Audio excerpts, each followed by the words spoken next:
ข่าวสารเพื่อการประชาสัมพันธ์ขอเชิญชวนผู้ใจบุญใจกุศล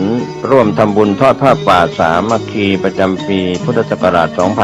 2568 เพื่อบูรณะวิหารปูพื้นกระเบื้องไวนิลตารางเมตรละ 699 บาทจำนวน 150 ตารางเมตรทำโครงเหล็กป้องกันนกรอบวิหารราดพื้นเททรายล้างหน้าวิหารราวบันไดเหล็กสแตนเลสทาสีรอบวิหารเปลี่ยนระบบไฟฟ้าปรับปรุงทัศนียภาพวิหารบูรณะปฏิสังขรณ์ถาวรวัตถุภายในวัดทอดถวายณวัดดอนตันตำบลเหมืองแก้วอำเภอแม่ริมจังหวัดเชียงใหม่ตรงกับวันเสาร์ที่1พฤศจิกายนพุทธศักราช 2568 ช่วงเช้า 9:39 นาทีเป็นต้นไปก็ขอเชิญชวนศรัทธานักศีลนักบุญทั้งหลายร่วมงานบุญทอดผ้าป่าสามัคคีครั้งนี้เพื่อบูรณะวิหารปูพื้นกระเบื้องไวนิลรวมไปถึงทำโครงเหล็กป้องกันนกรอบวิหารราดพื้นเททรายล้างหน้าวิหารราวบันไดเหล็กสแตนเลสทาสีรอบวิหารเปลี่ยนระบบไฟฟ้าปรับปรุงทัศนียภาพวิหารบูรณะปฏิสังขรณ์ถาวรวัตถุภายในวัดดอนตันตำบลเหมืองแก้วอำเภอแม่ริมจังหวัดเชียงใหม่เสาร์ที่1พฤศจิกายน 2568 นี้เชิญท่านร่วมงานร่วมบุญร่วมบริจาคได้บุญได้กุศลโดยทั่วหน้ากัน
ถูกถ้อยคำเข้าถึงจิตใจฟังรายการวิทยุเสียงใสส่งถึงใจไปสู่ปลายนาสารธรรมน้อมนำมองพระศาสดาบอกผู้คนทั่วลาหันมาเข้าวัดฟังธรรมคลื่นเสียงนี้เป็นคลื่นธรรมะจากใจส่งถึงบ้านไกลบ้านไกลฟังได้สุขใจล้ำยามดึกดื่นค่ำคืนมีงานต้องทำเป็นคลื่นสารธรรม เน้นย้ำธรรมะเพื่อนใจเสียงคลื่นธรรมบอกหลักธรรมให้คลายความเหงาฟังเสียงธรรมะเบาเบาบอกเล่าถึงคนบ้านไกลสื่อธรรมะบอกลดละระหว่างด้วยใจสื่อไปถึงสวงในเข้าใจหลักธรรมหลักดีพลิ้วเพลงธรรมผูกสัมพันธ์จิตใจร่าเริงฟังสาระธรรมะบันเทิงรื่นเริงในชีวิตยามวันว่างเดินทางไปเยี่ยมสถานีนัดพบกันน้องพี่วันนี้วันดีวันเสาร์สวดมนต์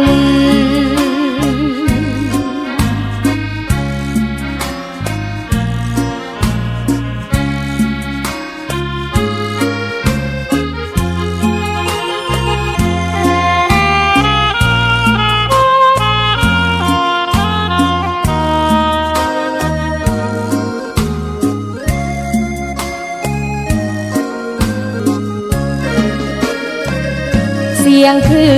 นธรรมบอกหลักธรรมให้คลายความเหงาฟังเสียงธรรมะเบาเบา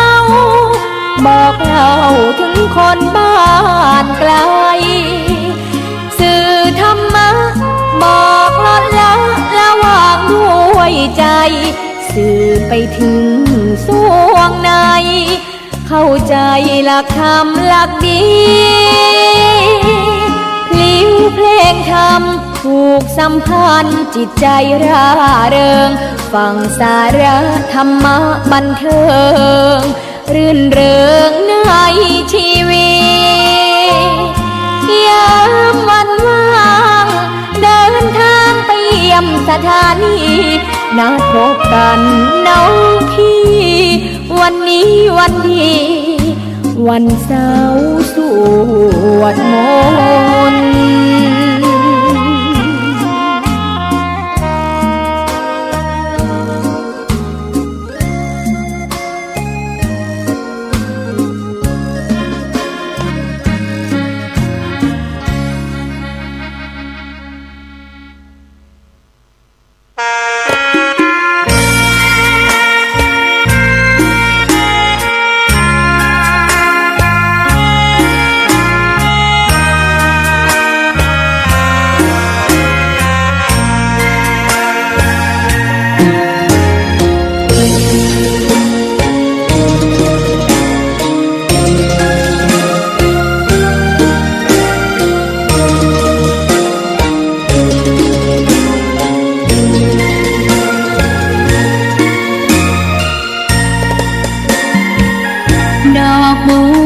ดอกหนึ่งพึงใจไว้เพื่อบูชาแด่องค์พระศาสดาสัมมาสัมพุทธเจ้ามีความงามเงียบไม่เปรียบเทียบเขาเทียบเราใครมองไม่งามช่างเขาแต่เจ้าก็คือดอกบัวด้วยความสัตย์ซื่อยึดถือความดีเป็นหลักใครรักไม่รักก็ไม่จมปลักมองมัวเมื่อโผล่พ้นน้ำก็เห็นความงามในตัวไม่ยึดติดในตมชั่ว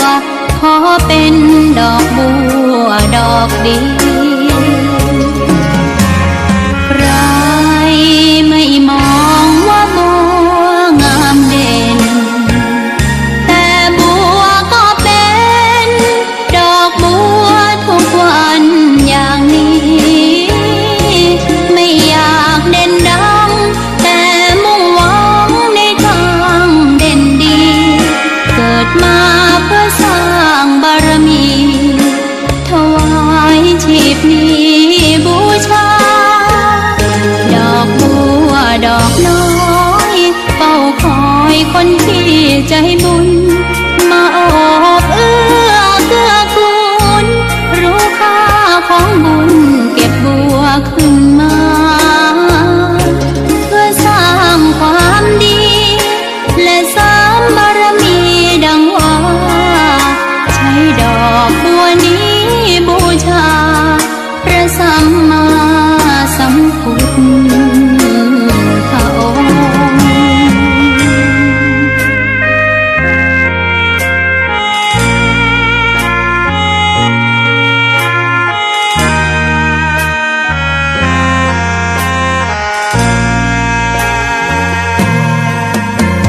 ใคร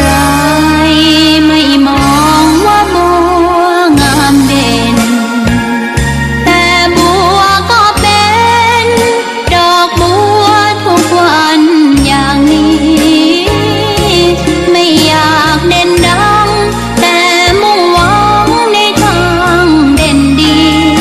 เกิดมาเพื่อสร้างบารมีถวายชีพนี้บูชาดอกบัวดอกน้อยเฝ้าคอยคนที่ใจบุญมาออบเอื้อเกื้อกูลรู้ค่าของบุญเก็บบัวขึ้นมาเพื่อสร้างความดีและเสริมบารมีดังว่าใช้ดอกบัวนี้บูชาพระสัมมาสัมพุทธองค์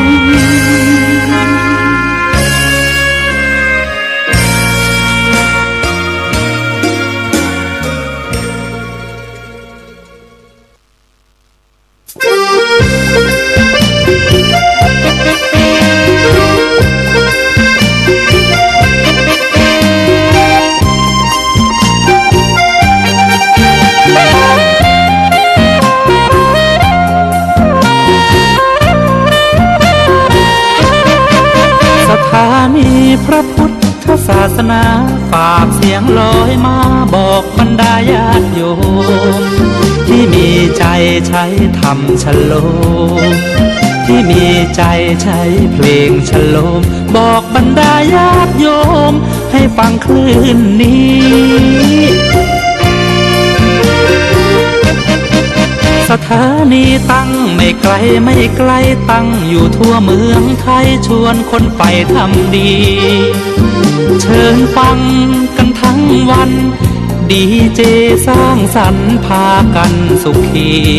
ใครอยากฟังธรรมเชิญทางนี้ใครอยากฟังธรรมเชิญทางนี้หรืออยากฟังเพลงดีๆเปิดคืนนี้นะคุณสถานีพระพุทธศาสนาฝากเพลงลอยมาย้ำชาวพุทธสร้างบุญธรรมะจะติดตามตัวคุณธรรมะจะชี้นำใจคุณที่สุทรงท่านหนุนไว้ให้คุณมาสร้างสถานี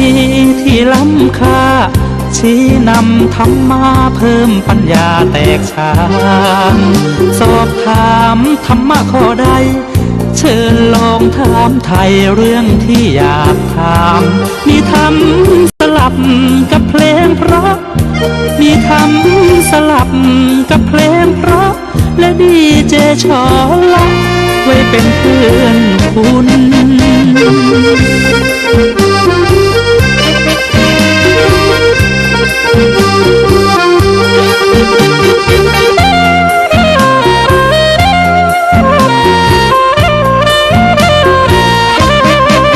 สถานีที่ล้ำค่าชี้นำธรรมะเพิ่มปัญญาแตกฉานสอบถามธรรมะข้อใดเชิญลองถามไทยเรื่องที่อยากถามมีธรรมสลับกับเพลงเพราะมีธรรมสลับกับเพลงเพราะและดีเจชอละไว้เป็นเพื่อนคุณ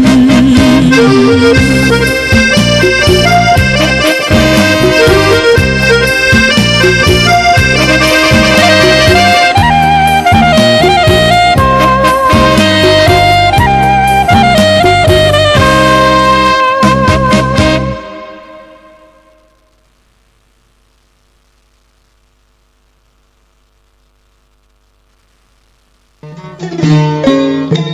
ข่าวสารเพื่อการประชาสัมพันธ์ขอเชิญชวนผู้ใจบุญใจกุศลร่วมทำบุญทอดผ้าป่าสามัคคีประจำปีพุทธศักราช 2568 เพื่อบูรณะวิหารปูพื้นกระเบื้องไวนิลตารางเมตรละ 699 บาทจำนวน 150 ตารางเมตรทำโครงเหล็กป้องกันนกรอบวิหารราดพื้นเททรายล้างหน้าวิหารราวบันไดเหล็กสแตนเลสทาสีรอบวิหารเปลี่ยนระบบไฟฟ้าปรับปรุงทัศนียภาพวิหารบูรณะปฏิสังขรณ์ถาวรวัตถุภายในวัดทอดถวายณวัดดอนตันตำบลเหมืองแก้วอำเภอแม่ริมจังหวัดเชียงใหม่ตรงกับวันเสาร์ที่ 1 พฤศจิกายนพุทธศักราช 2568 ช่วงเช้า 9:39 นาทีเป็นต้นไปก็ขอเชิญชวนศรัทธานักศีลนักบุญทั้งหลายร่วมงานบุญทอดผ้าป่าสามัคคีครั้งนี้เพื่อบูรณะวิหารปูพื้นกระเบื้องไวนิลรวมไปถึงทำโครงเหล็กป้องกันนกรอบวิหารราดพื้นเททรายร้างหน้าวิหารราวบันไดเหล็กสแตนเลสทาสีรอบวิหารเปลี่ยนระบบไฟฟ้าปรับปรุงทัศนียภาพวิหารบูรณะปฏิสังขรณ์ถาวรวัตถุภายในวัดดอนตันตำบลเหมืองแก้วอำเภอแม่ริมจังหวัดเชียงใหม่เสาร์ที่ 1 พฤศจิกายน 2568 นี้เชิญท่านร่วมงานร่วมบุญร่วมบริจาคได้บุญได้กุศลโดยทั่วหน้ากัน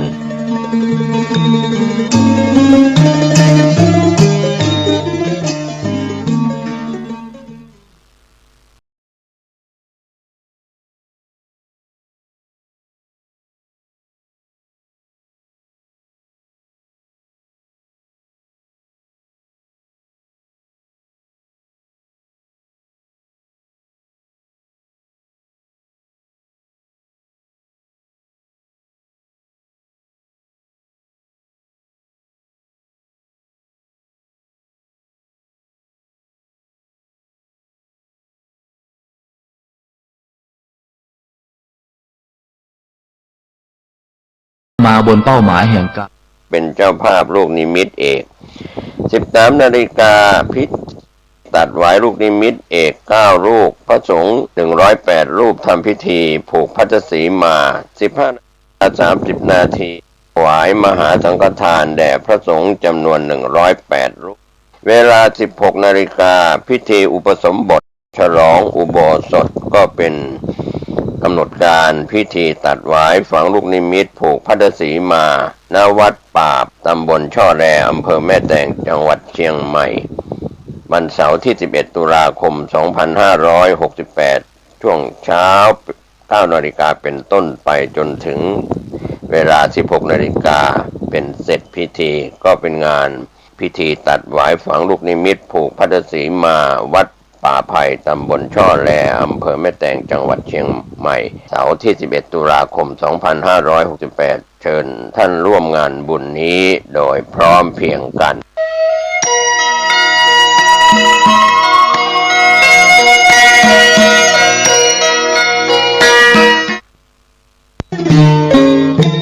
ข่าวสารเพื่อการประชาสัมพันธ์ขอเชิญชวนผู้ใจบุญใจกุศลร่วมทำบุญทอดผ้าป่าสามัคคีประจำปีพุทธศักราช 2568 เพื่อบูรณะวิหารปูพื้นกระเบื้องไวนิลตารางเมตรละ 699 บาทจำนวน 150 ตารางเมตรทำโครงเหล็กป้องกันนกรอบวิหารราดพื้นเททรายล้างหน้าวิหารราวบันไดเหล็กสแตนเลสทาสีรอบวิหารเปลี่ยนระบบไฟฟ้าปรับปรุงทัศนียภาพวิหารบูรณะปฏิสังขรณ์ถาวรวัตถุภายในวัดทอดถวายณวัดดอนตันตำบลเหมืองแก้วอำเภอแม่ริมจังหวัดเชียงใหม่ตรงกับวันเสาร์ที่ 1 พฤศจิกายนพุทธศักราช 2568 ช่วงเช้า 9:39 นาทีเป็นต้นไปก็ขอเชิญชวนศรัทธานักศีลนักบุญทั้งหลายร่วมงานบุญทอดผ้าป่าสามัคคีครั้งนี้เพื่อบูรณะวิหารปูพื้นกระเบื้องไวนิลรวมไปถึงทำโครงเหล็กป้องกัน นกรอบวิหารราดพื้นเททรายร้างหน้าวิหารราวบันไดเหล็กสแตนเลสทาสีรอบวิหารเปลี่ยนระบบไฟฟ้าปรับปรุงทัศนียภาพวิหารบูรณะปฏิสังขรณ์ถาวรวัตถุภายในวัดดอนตันตำบลเหมืองแก้วอำเภอแม่ริมจังหวัดเชียงใหม่เสาร์ที่1 พฤศจิกายน 2568 นี้เชิญท่านร่วมงานร่วมบุญร่วมบริจาคได้บุญได้กุศลโดยทั่วหน้ากัน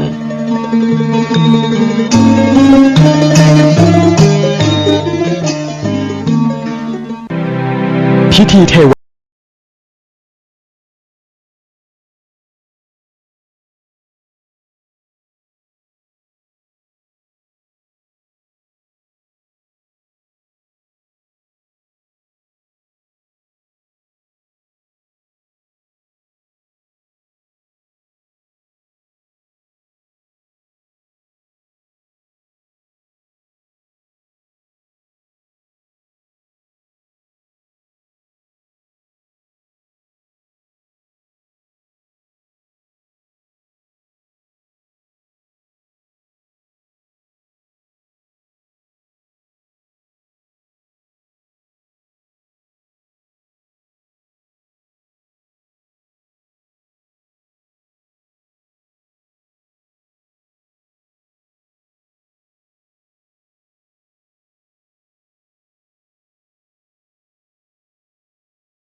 อำเภอดอยหล่อจังหวัดเชียงใหม่ขอเชิญชวนพุทธศาสนิกชนทุกท่าน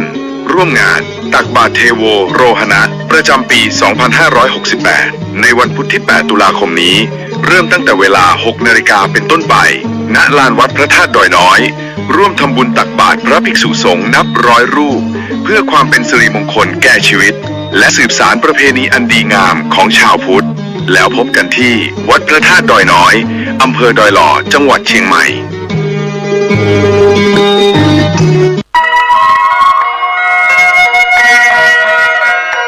ขอเชิญพี่น้องชาวพุทธร่วมเป็นเจ้าภาพสร้างห้องสุขาห้องอาบน้ำเพื่ออำนวยความสะดวกแก่คณะศรัทธาสาธุชนที่จะเข้าปฏิบัติธรรมกรรมฐานณวัดบ้านเราพระเจ้าตาเขียวพื้นที่126ตารางเมตรจำนวน23ห้องประกอบด้วยห้องน้ำหญิง8ห้องห้องอาบน้ำ4ห้องห้องสำหรับผู้พิการ1ห้องห้องน้ำชายแบ่งเป็นห้องสุขา5ห้องโถปัสสาวะ3โถห้องอาบน้ำ4ห้องแล้วห้องสำหรับผู้พิการอีก1ห้องท่านผู้ใจบุญใจกุศลร่วมสร้างห้องน้ำห้องขาตารางเมตรละ 10,000 บาทหรือตามกำลังเจตนาศรัทธาติดต่อร่วมทำบุญได้ที่ธนาคารกรุงไทยสาขาป่าซางเลขที่บัญชี 79800274865 ชื่อบัญชีวัดบ้านเราหรือสอบถามรายละเอียดเพิ่มเติมได้ที่พระครูภาวนาโสภิตผู้ช่วยศาสตราจารย์ด็อกเตอร์เจ้าวาดวัดบ้านเราพระเจ้าตาเขียวตำบลบ้านเรือนอำเภอป่าซางจังหวัดลำพูนโทรศัพท์0969525159ได้ทุกวันขออนุโมทนากับเจ้าภาพทางไกลและที่ร่วมทำบุญทั้งภาพปกติและออนไลน์ได้บุญได้กุศลได้ร่วมอนุโมทนาโดยทั่วหน้ากัน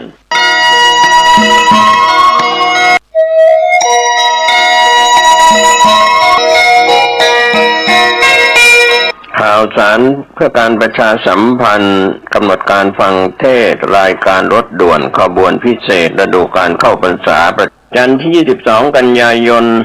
แรม15ค่ำเดือน12เหนือรถด่วนเคลื่อนไปยังวัดศรีมารามตำบลสันกลางอำเภอสันกำแพงจังหวัดเชียงใหม่ 19 นาฬิกาฟังพระธรรมเทศนา1กันอังคารที่30กันยายนขึ้น8ค่ำเดือนเกียงรถด่วนเคลื่อนไปยังวัดเวรุวันตำบลยางเนิ้งอำเภอสารพีจังหวัดเชียงใหม่ 19 นาฬิกาฟังพระธรรมเทศนา1กันอังคารที่7ตุลาคมขึ้น15ค่ำเดือนเกียงรถด่วนเคลื่อนมายังพุทธสถานเชียงใหม่ตำบลช้างคานวันมอบโล่ 19 นาฬิกาทำพิธีก็เป็นการปิดการอบรมก็ขอเชิญชวนศรัทธานักศีลนักบุญในฤดูกาลเข้าพรรษา ฟังเทศรายการรถด่วนขบวนพิเศษในฤดูกาลเข้าพรรษาประจำปี 2568 ดำเนินรายการโดย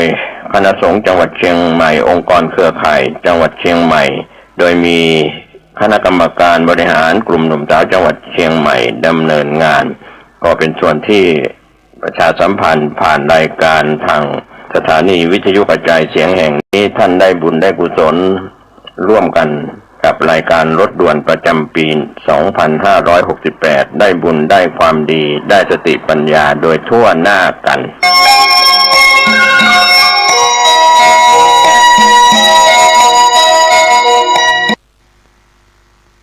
รายการปกิณกะแห่งธรรมะสพเพเหระ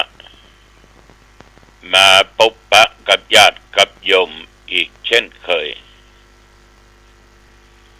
มาพบมาปะกันเป็นประจำทุกวัน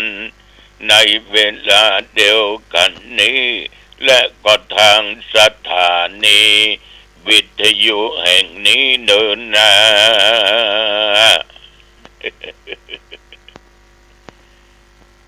อารมณ์เป็นสิ่งสำคัญอยู่ที่ไหนจะไปทำจิตใจเศร้าหมองต้องซ้อยคือมีจิตใจเบิกบานจะไปฮือมีสิ่งบดีแปดเพื่อนด้านจิตใจอยู่ที่ไหนจะเป็นกำกึดเศร้าหมองต้องเศร้าก็มีความสุขจะมีแต่ความทุกข์ฉะนั้นญาติโยมท่านผู้ฟังโลกใบนี้มันไม่ใช่ของเฮามาอาศัยแล้วมันจะเฮามาอาศัยคนเดียวมาเป็นบ่ฮู้กี่หมื่นกี่แสนล้านคน รวมสรรพสัตว์ทั้งหลายให้นักพืชผลต้นไม้ภูเขาเหล่ากามันไม่ใช่ของเฮาฉะนั้นท่านทั้งหลายเฮาคือเฮาตัวเองก็คือตัวเองไม่ต้องไปซีเรียสอย่างใดทั้งสิ้นแล้วอย่าปล่อยเวลามันผ่านไปโดยไร้ค่า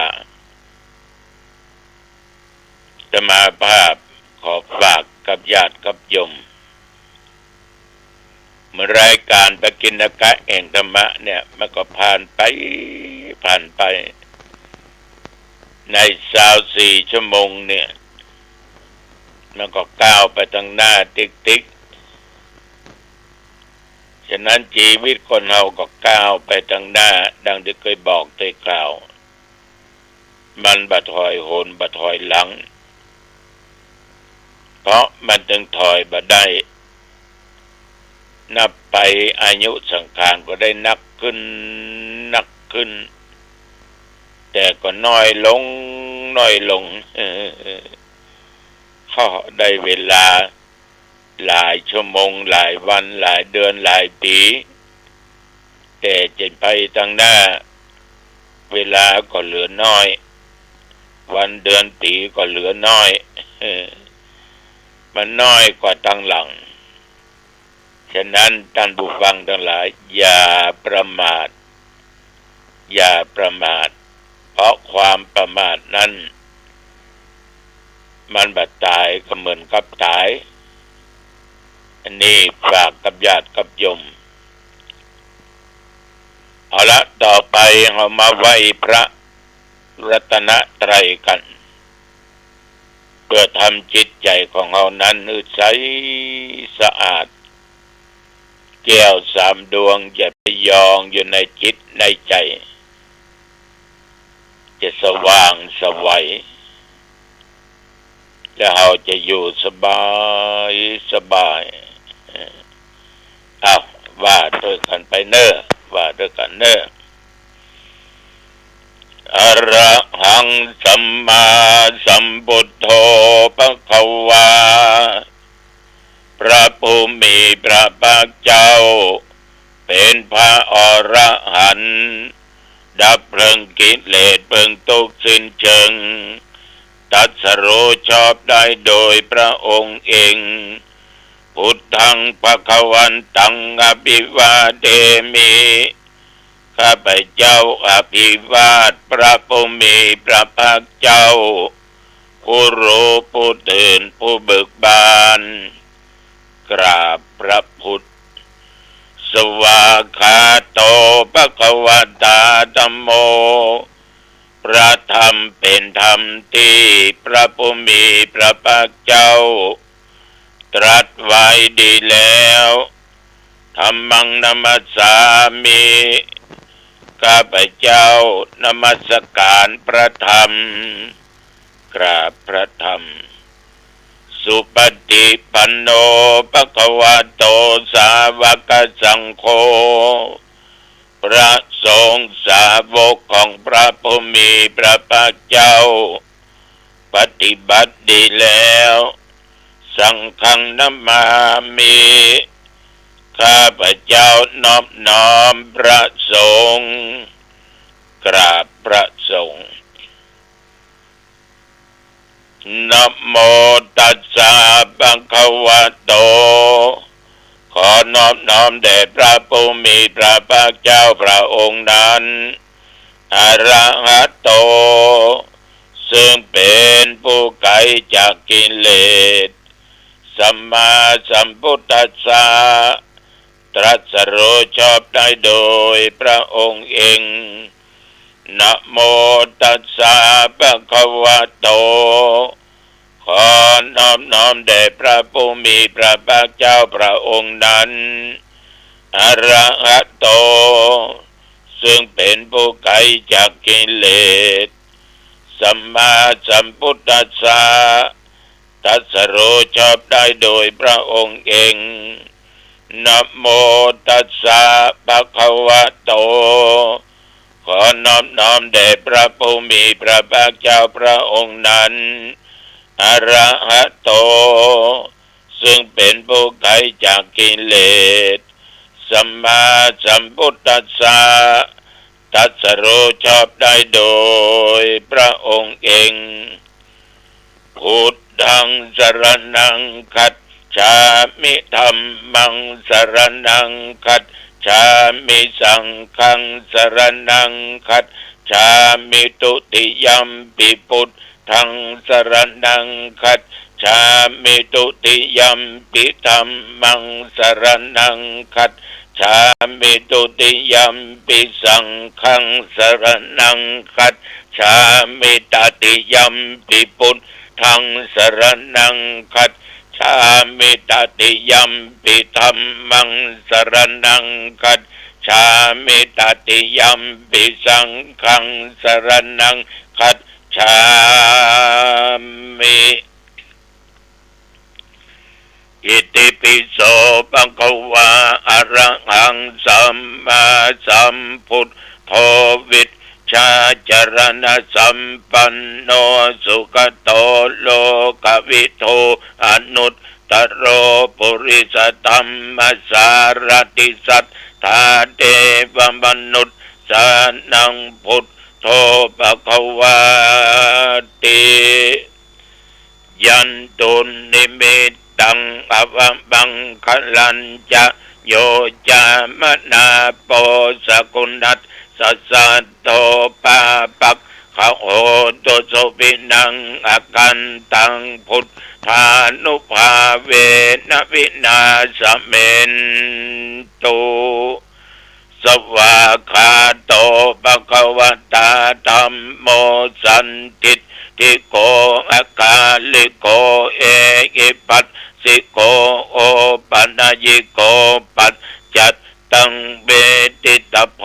วินยูหิติยันตุนิมิตตังอวมังคลัญจะโยจามนาโปสกุณัสสัสสะโทปาปักขะโหตุสุปินังอากันตังมานุภาเวนะวินาสเมนตุส สุปฏิปันโนภะคะวะโตสาวกสังโฆอุชุปฏิปันโนภะคะวะโตสาวกสังโฆญาญาปฏิปันโนภะคะวะโตสาวกสังโฆสามีจิปฏิปันโนภะคะวะโตสาวกสังโฆยะติตังจัตตาริปุริสยุคานิอัตถาปุริสปุคลาเอสะภะคะวะโตสาวกสังโฆอาอุนัยโยปะอุนัยโยทักขินัยโยอัญชลีกรณิโยอนุตตรังปุญญาเขตังโลกัสสาติยันตุนิมิตตังอวมังคลัญจะโยจมนาโปสกุนัสสัสสันโตปาปักขะโอโตสุบินังอากันตังสังฆานุภาเวนะวินาสเมนตุยะตอังปังเกเนอะลิยายะจาติยาจาโตนาปิชานามิสันจิจาปานังชีวิตาโวโรเปตาเตนะสัจเจนะโสติเตโอตุโสติกัปปัสสะโพชังโคสติสังฆาโตธัมมานังวิจโยตถาวิริยัมปิติปัสสติโพชังคาจะตถาภะเรสัมมาตุเปกะโพชังคาสัตเตเตสัพพทักษินามุนินาสัมมาตัคขตาภาเวตาภาอุลิกตา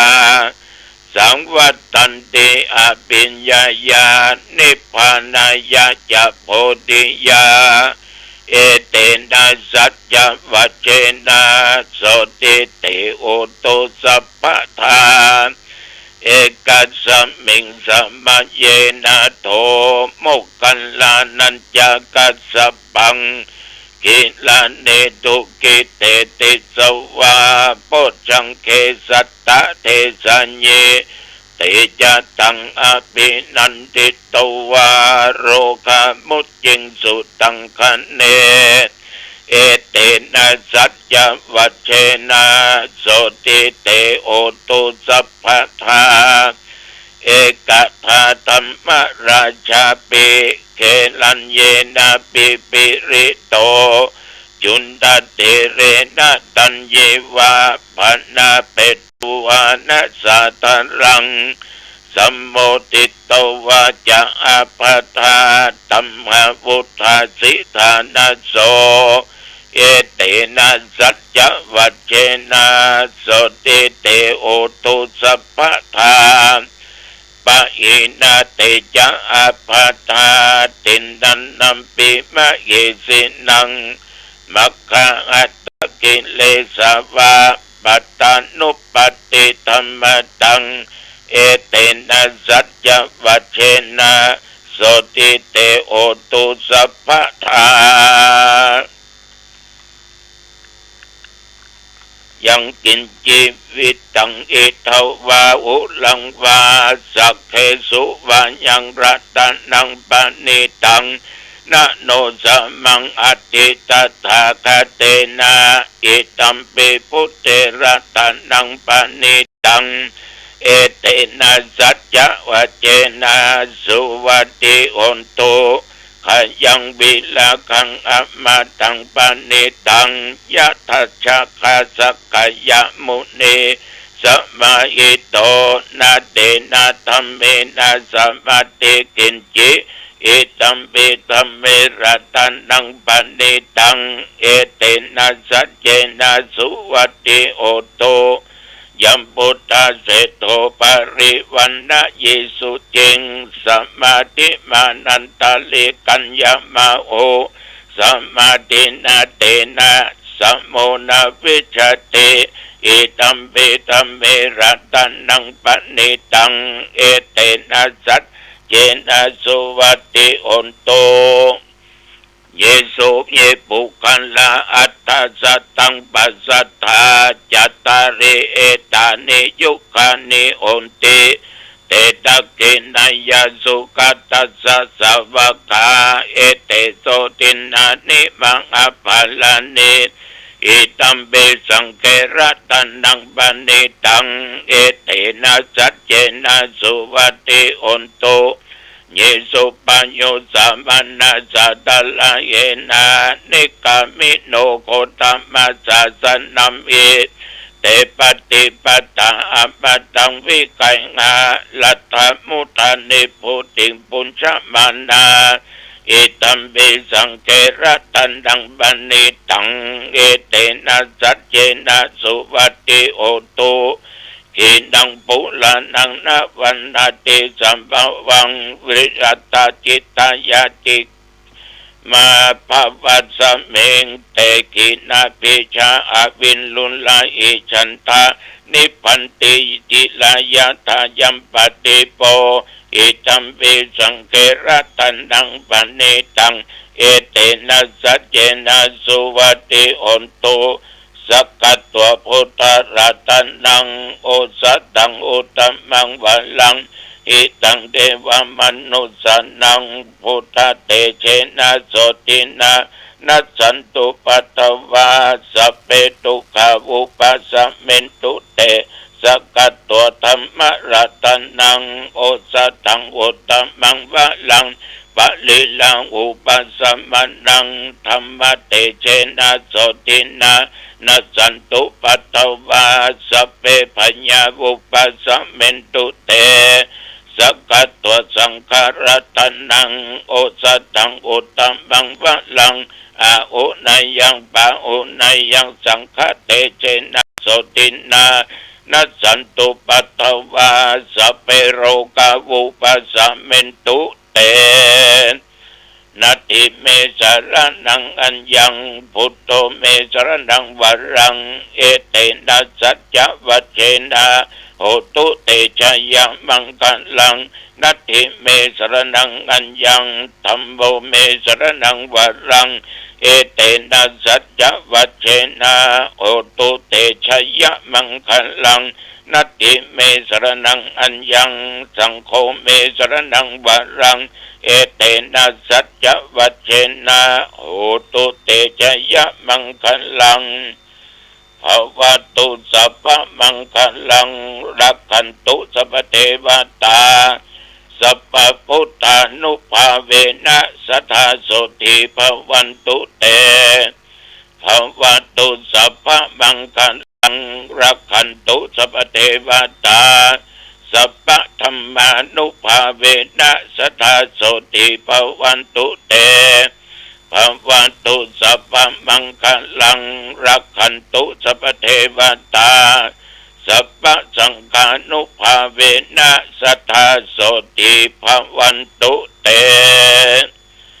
นักขัตตัญญขพุทธานังปะปักขังอานิวารณาปริตตัสสานุภาเวนะ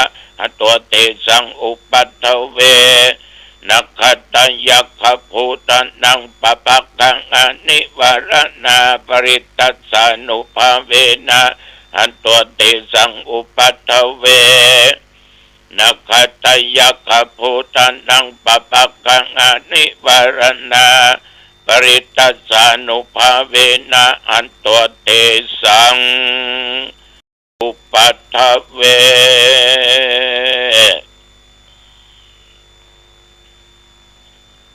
โดยบทพุทธานุภาพธรรมานุภาพสังฆานุภาพบทสาธยายมนต์อันศักดิ์สิทธิ์โดยจิตอันตั้งมั่นอัตมภาพขอตั้งจิตอธิษฐานขอให้ทหารทุกคนที่อยู่ชายแดนนั้นจงมีชัยชนะเคลี้ยวคลาดจากภัยอันตรายต่างๆอย่าได้มากำและมากายมีชัยชนะ ษาพื้นแผ่นดินไทยไว้ใดขอปันโชคปันใจแก่ญาติแก่โยมศรัทธาสาธุชนผู้ที่ฟังรายการปกิณกะถึงยิงใจเท่าแก่เด็กขาขอศรัทธาจุผู้จุคนถ้าหากว่าเวลาขณะนี้ตรงโลกาเปียธิโดยโรคอันใดก็ตาม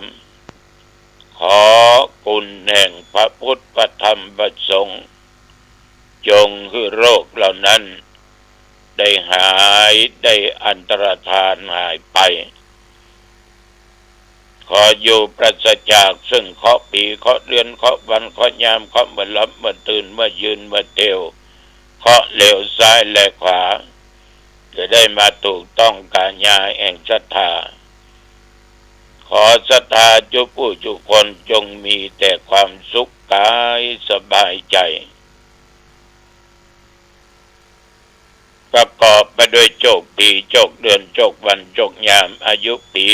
อายุเดือนอายุวันอายุยาม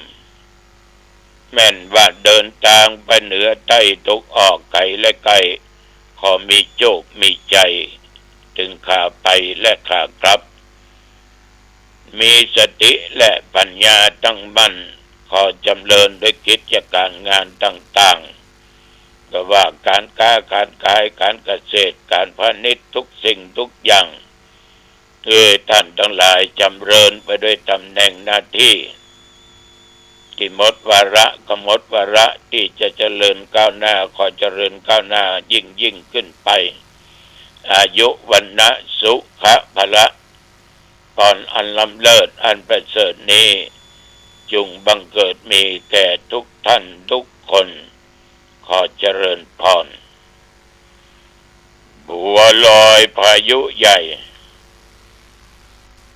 นำเมื่อมีฝนตก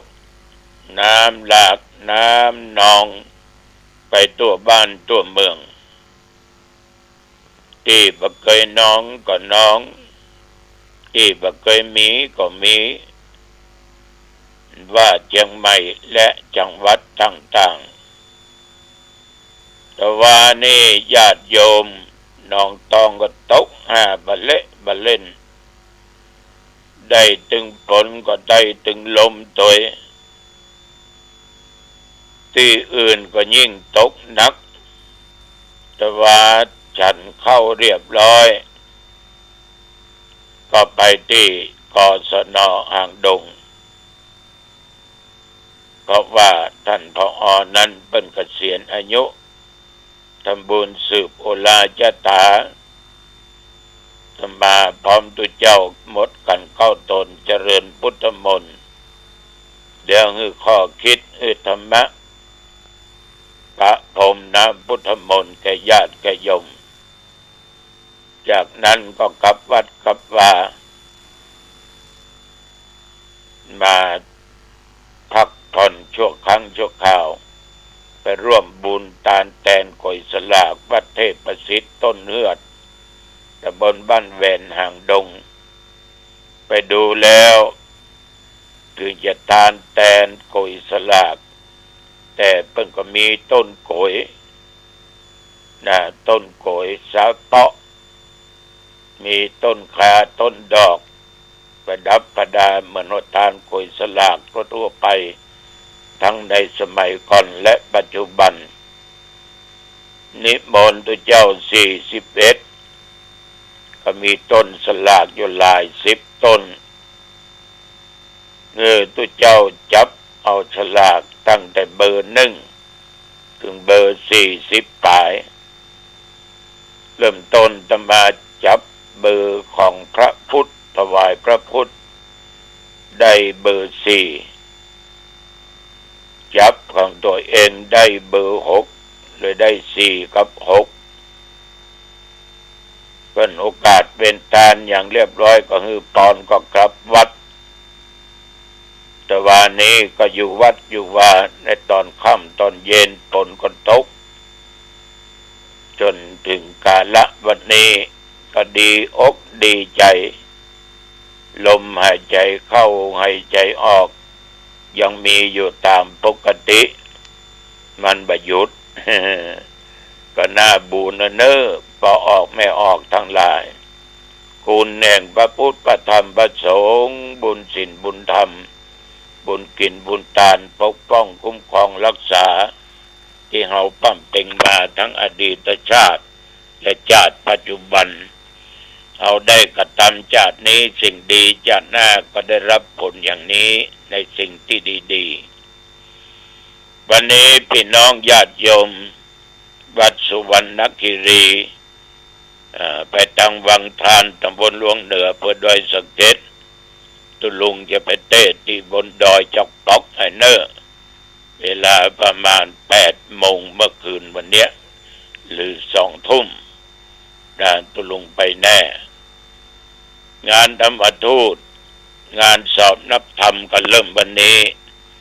สอบนักธรรมชั้นตรีทั่วประเทศเป็นว่าสอบธรรมสนามหลวงไม่ใช่ไปสอบที่สนามหลวงท้องสนามหลวงกรุงเทพสอบทุกอำเภออาตมภาพในอำเภอหางดงก็สอบที่วัดหนองตองดังที่เคยปฏิบัติมาเริ่มวันนี้วันที่1สอบวิชากถูวันที่2ธรรมะวันที่3พุทธะและศาสนวิธีวันที่4สอบวินัยปีนี้มีเน้นสอบนักธรรมชั้นตรี143 รูปถ้าจะรวมถึงคณะกรรมการผู้เจ้าก็200 กว่าวันนี้คณะสงฆ์ตำบลหนองควายตำบลน้ำแพร่ตำบลหางดงรับเลี้ยงอาหารเพลแก่พระสงฆ์องค์เจ้าเลี้ยงเพลแก่พระสงฆ์องค์เจ้าวันพรุ่งนี้วันที่2ก็มีคณะสงฆ์ตำบลขุนคงศพแม่ค่าตำบลหนองเกียวตำบลขันแก้วเลี้ยงอาหารมื้อเพลแก่พระสงฆ์องค์เจ้าและมีตำบลบ้านแหวนสันบ้านหวานบ้านปงในวันที่3เป็นเจ้าภาพเลี้ยงอาหารแก่พระสงฆ์องค์เจ้าวันที่4คณะสงฆ์ตำบลหนองตองโดยอาตมาภาพเป็นเจ้าภาพเขาพร้อมพระสงฆ์ร่วมก็เลี้ยงอาหารมื้อเพลน้ำปานะอย่างแก่พระสงฆ์องค์เด่น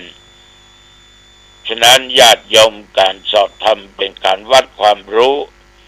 ของพระสงฆ์องค์เด่นที่ได้ศึกษามาถ้าไม่เรียนก็ไม่รู้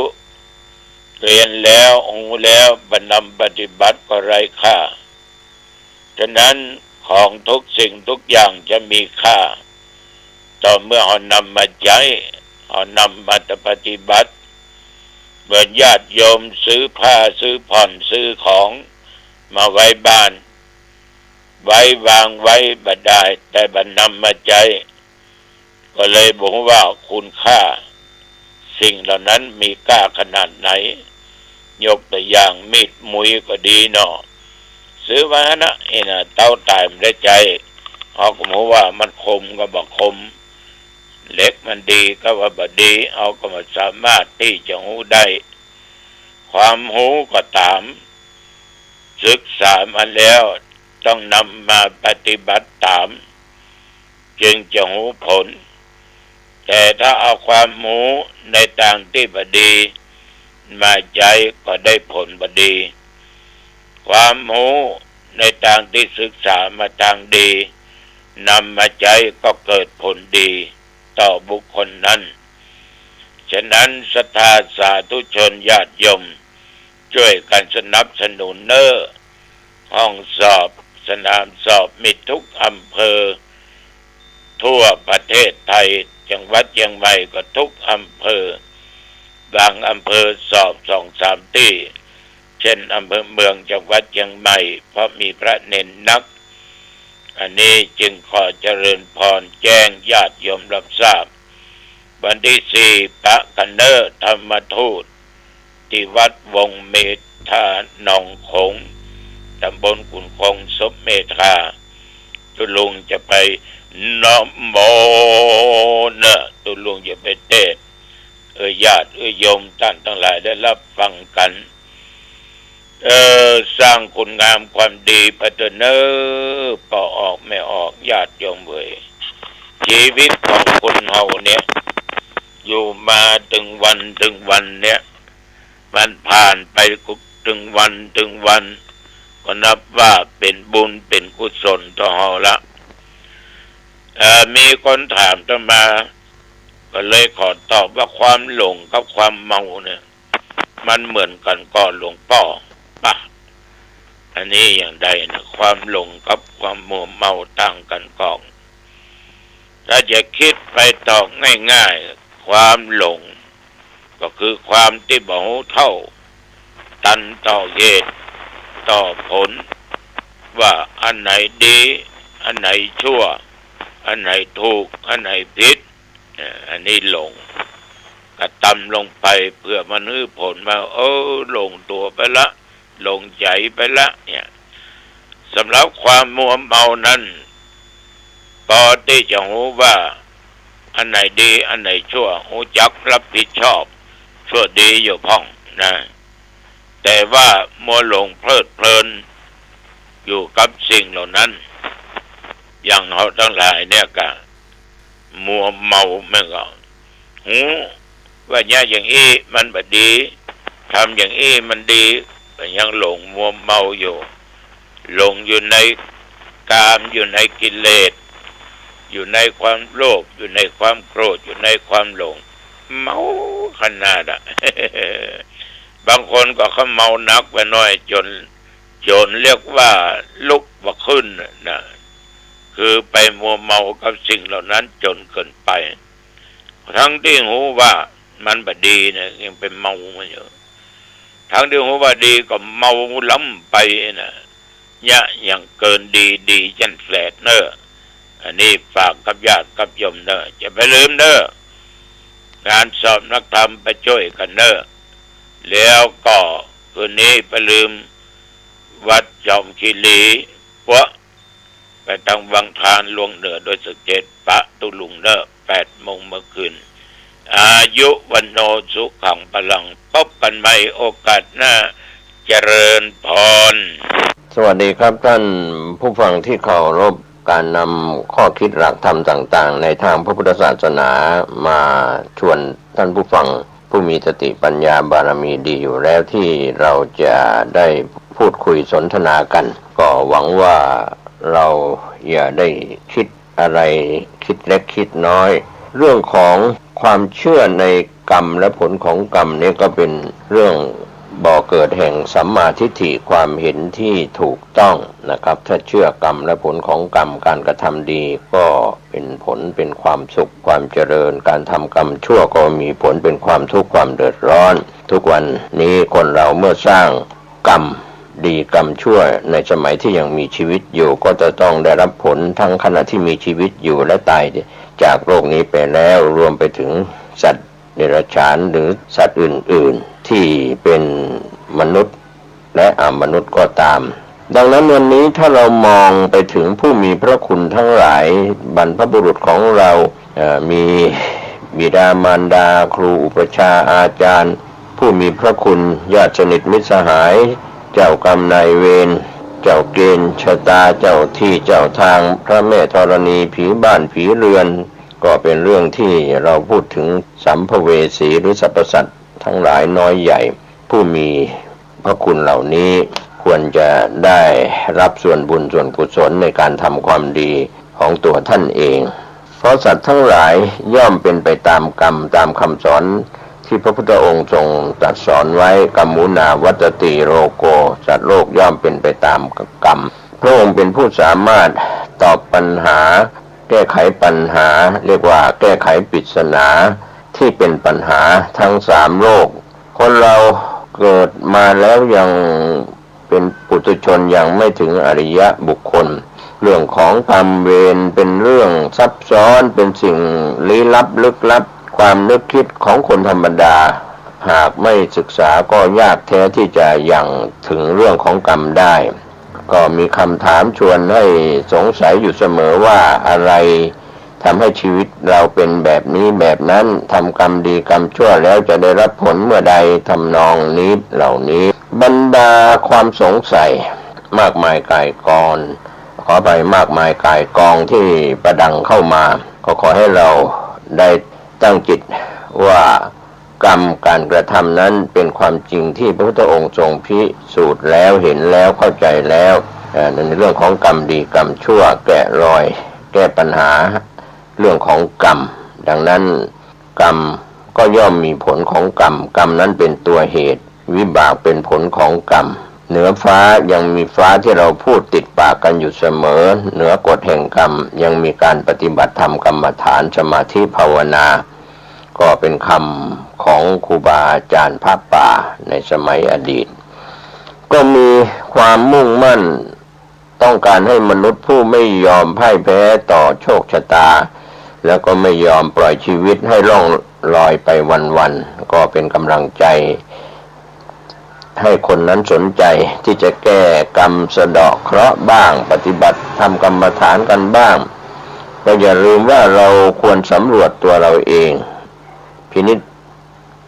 คิดถึงตัวเราเองถึงเหตุถึงผลหลังจากการปฏิบัติทำกรรมฐานแล้วเราก็จะได้คำตอบหลายอย่างในเรื่องของกรรมนั้นเสมือนกล้องที่จ้องมองเราอยู่ตลอดเวลาทุกๆขณะจิตย้อนไปในอดีตชาติมากมายหลายร้อยหลายพันชาตินับแสนนับโกฏชาติจนถึงปัจจุบันชาตินี้ก็ดูเหมือนเราต้องไปดูชีวิตเหล่านั้นเป็นภาพยนตร์เป็นละครมีภาคต่อไปในแต่ละภพแต่ละชาติไม่รู้จักจบไม่รู้จักสิ้นก็วันที่เราพ้นจากไม่ต้องเกิดแก่เจ็บตายนั่นแหละครับถือว่าเป็นเป้าหมายปลายทางของพี่น้องชาวพุทธเราที่เราต้องการเดินทางท่องเที่ยวเกิดแก่เจ็บตายในวัฏสงสารนี้ยาวนานมากก็เมื่อไม่เกิดไม่แก่ไม่เจ็บไม่ตายก็เป็นเรื่องที่เราควรจะเข้าใจว่าสิ่งเหล่านั้นก็คงมีอยู่ในทางพระพุทธศาสนาที่เราแสวงหาทั้งคนไทยและชาวต่างชาติที่มุ่งมั่นมาเพื่อจะปฏิบัติธรรมกรรมฐานก็วันนี้เราพูดถึงการเจริญสมาธิภาวนากรรมฐานก็ทุกคนมีสิทธิ์ที่จะปฏิบัติได้จะได้รับคำตอบในเรื่องของชีวิตของเราว่าเป็นอย่างไรในเรื่องราวต่างๆมากมายในชีวิตชายหญิงแต่ละคนทั้งหญิงทั้งชายทั้งเด็กทั้งผู้ใหญ่ทั้งคนไทยและชาวต่างชาติก็หลายคนก็บอกว่าการที่เราปฏิบัติธรรมกรรมฐานนั้นก็เป็นการที่เราจะมาแก้กรรมมาลดกรรมสิ่งที่เราทำไม่ดีไว้ก็จะได้สติระลึกถึงว่าสิ่งที่เราเคยทำมาในอดีตทั้งอดีตชาติอดีตการว่าทำไม่ดีก็จะได้รับผลอย่างนี้ทำดีก็จะมีผลเป็นอย่างนี้ก็ที่เราจะตัดความกังวลได้จากการปฏิบัติก็คือการเจริญสติสมาธิภาวนานั้นเป็นตัวกำหนดสติคือกำหนดรู้ก็จะตัดความกังวลเลิกคิดเลิกเศร้าส้อยเสียใจเลิกจิตคิดที่เป็นจิตที่คิดแล้วตกไปในทางที่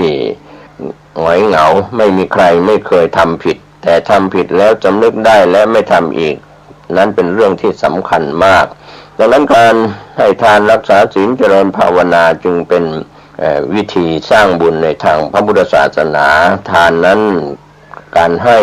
ของกินของใช้และให้ธรรมะนั้นก็จะลดเรื่องของความโลภความโกรธความหลงเบาบางไปก็จะมีพรหมวิหารเกิดขึ้นในดวงจิตดวงใจเป็นคนใจดีมีเมตตาช่วยเหลือคนอื่นยินดีกับความดีของคนอื่นและวางเฉยนอกจากนั้นการนำศีลห้ามาถือปฏิบัติสำหรับฆราวาสชายหญิงก็ถือว่าเป็นข้อที่ปฏิบัติได้ไม่ยากจนเกินไปไม่ฆ่าสัตว์ไม่ลักทรัพย์ไม่เสพกามผิดไม่กล่าวคำเท็จไม่เสพเครื่องดองของเมาและเสพยาเสพติดเมื่อ5ข้อนี้ไม่ผิดพลาดความสุขก็เกิดขึ้นในการที่จะมีพลังแห่งความดี เมื่อเราเจริญสมาธิภาวนากรรมฐานสติก็จะเข้าไปสู่ความเข้าใจในสภาวธรรมตามความเป็นจริงทุกขังทนอยู่ไม่ได้อนิจจังตั้งอยู่ไม่ได้อนัตตาบังคับบัญชาไม่ได้เหล่านี้นะครับก็ถือว่าเข้าสู่ประตูแห่งทางพ้นทุกข์อย่างแท้จริงกรรมฐานเราพูดเป็นศัพท์กลางๆทั้งสมถะและวิปัสสนา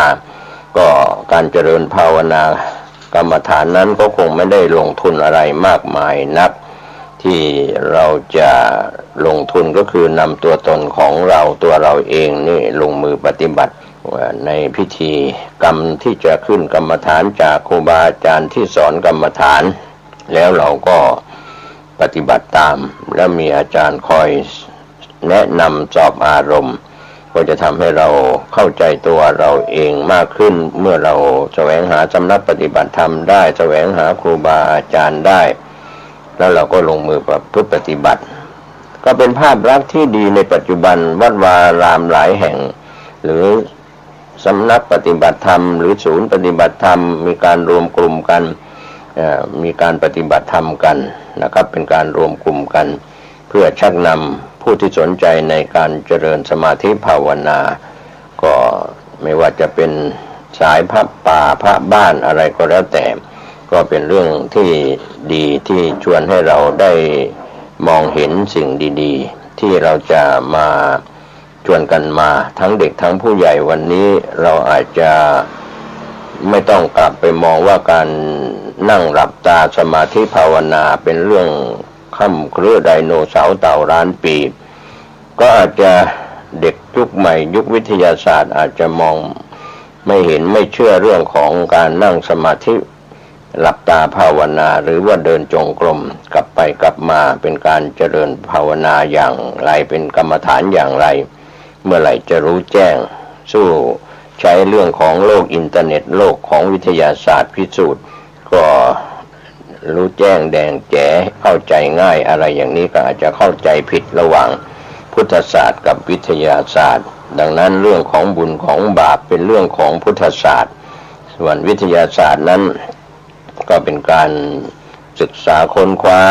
สร้างบาปกรรมก็ได้สร้างบุญก็ได้นะครับในเรื่องนี้ก็ในเรื่องนี้เราชวนท่านมาคิดเรื่องของถ้าเราทำความดีทำบุญทุกครั้งนอกจากทำบุญในทางพระพุทธศาสนาใส่บาตรพระภิกษุสามเณรที่เดินโคจรบิณฑบาตหรือนำอาหารหวานคาวไปถวายกับพระคุณเจ้าที่อยู่ตามวัดวารามต่างๆวันพระวันธรรมสวนาก็อาจจะนุ่งขาวห่มขาวไปถืออุโบสถศีลหรือไม่ได้ถืออุโบสถศีลอุโบสถศีล8ก็ศีล5แล้วก็ไปฟังเทศน์ฟังธรรมที่วัดในช่วงเทศกาลเข้าพรรษาออกพรรษาสนทนาธรรมกับพระคุณเจ้าในการเรียกว่าได้แบ่งปันความคิดเรื่องของธรรมะบางท่านก็มีจิตศรัทธาหลายท่านที่เป็นอุบาสกบาติกาหรือพระคุณเจ้าก็ตามก็พิมพ์หนังสือธรรมะแจกจ่ายหนังสือธรรมะไปให้กับผู้ที่สนใจได้นำไปศึกษาค้นคว้าหรือนำไปถวายตามห้องสมุดนะครับที่เลื่อนนำไปแจกจ่ายก็แล้วแต่ก็นอกจากนั้น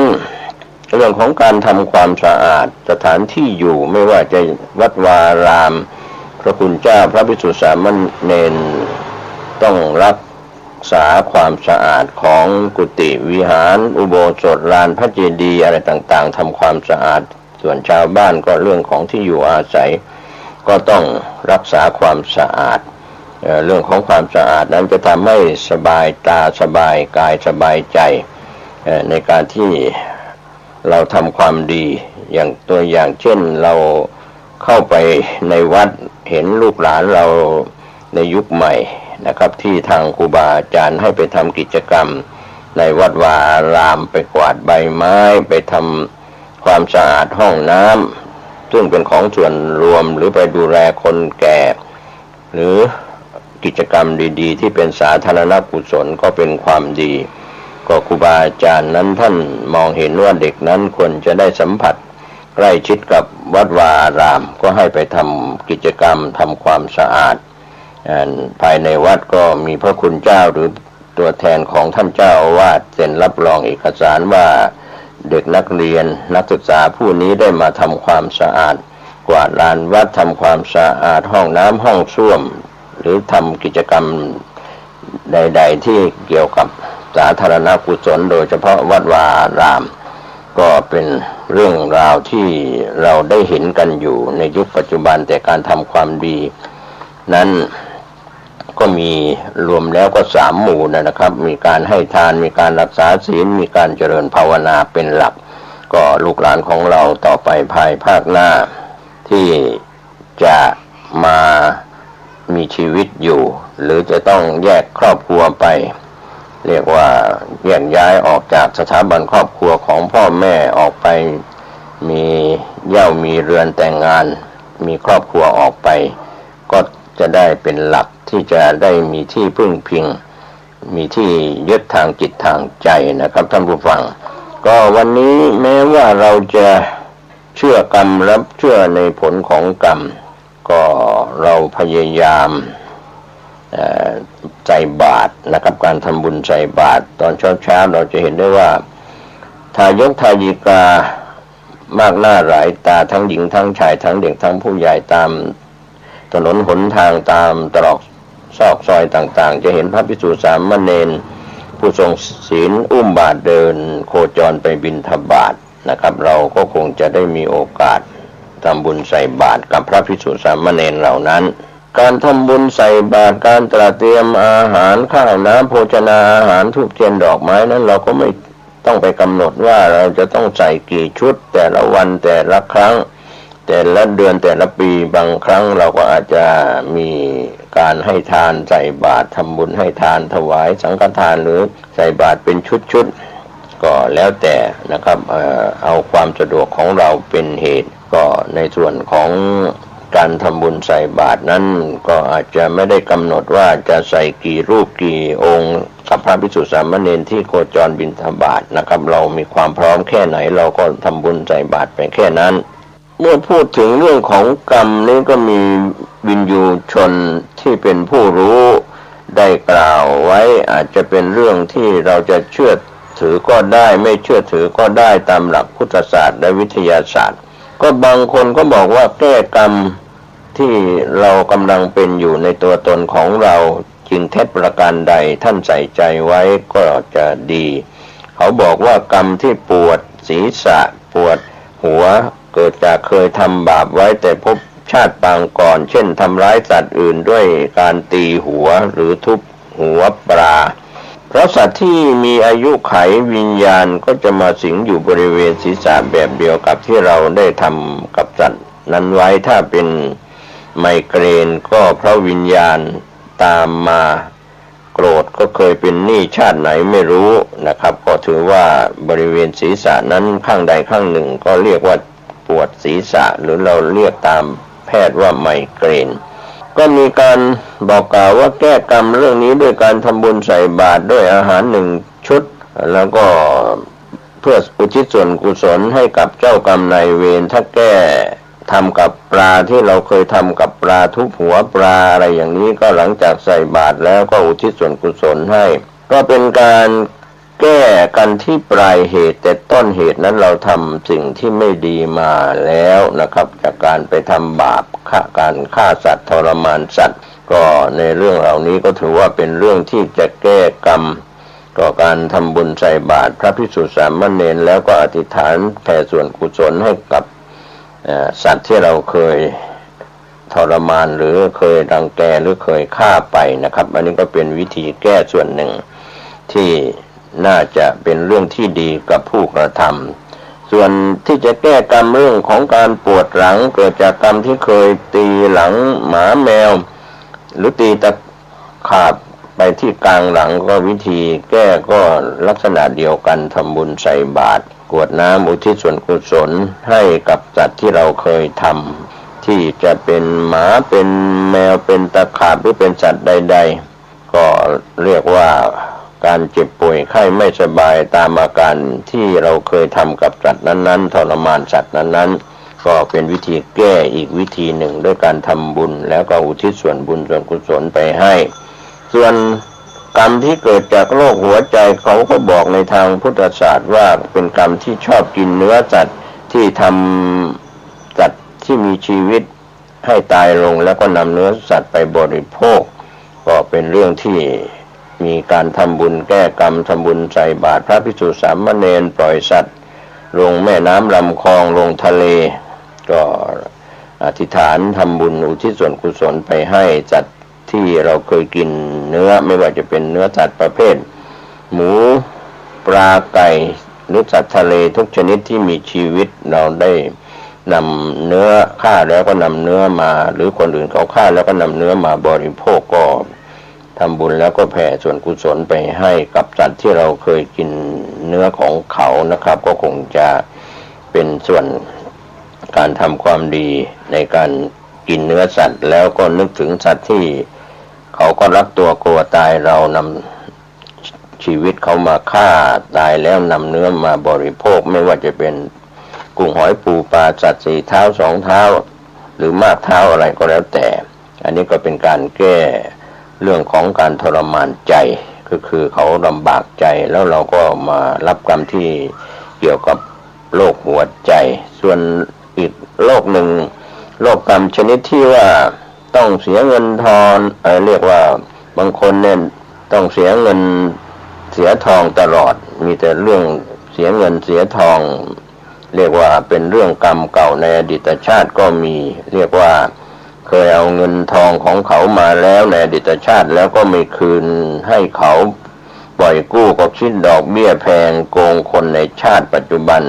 หรือไปทำแท้งเด็กที่เกิดยุยงให้คนเสียเงินโดยไม่รู้ว่าผิดคือเขา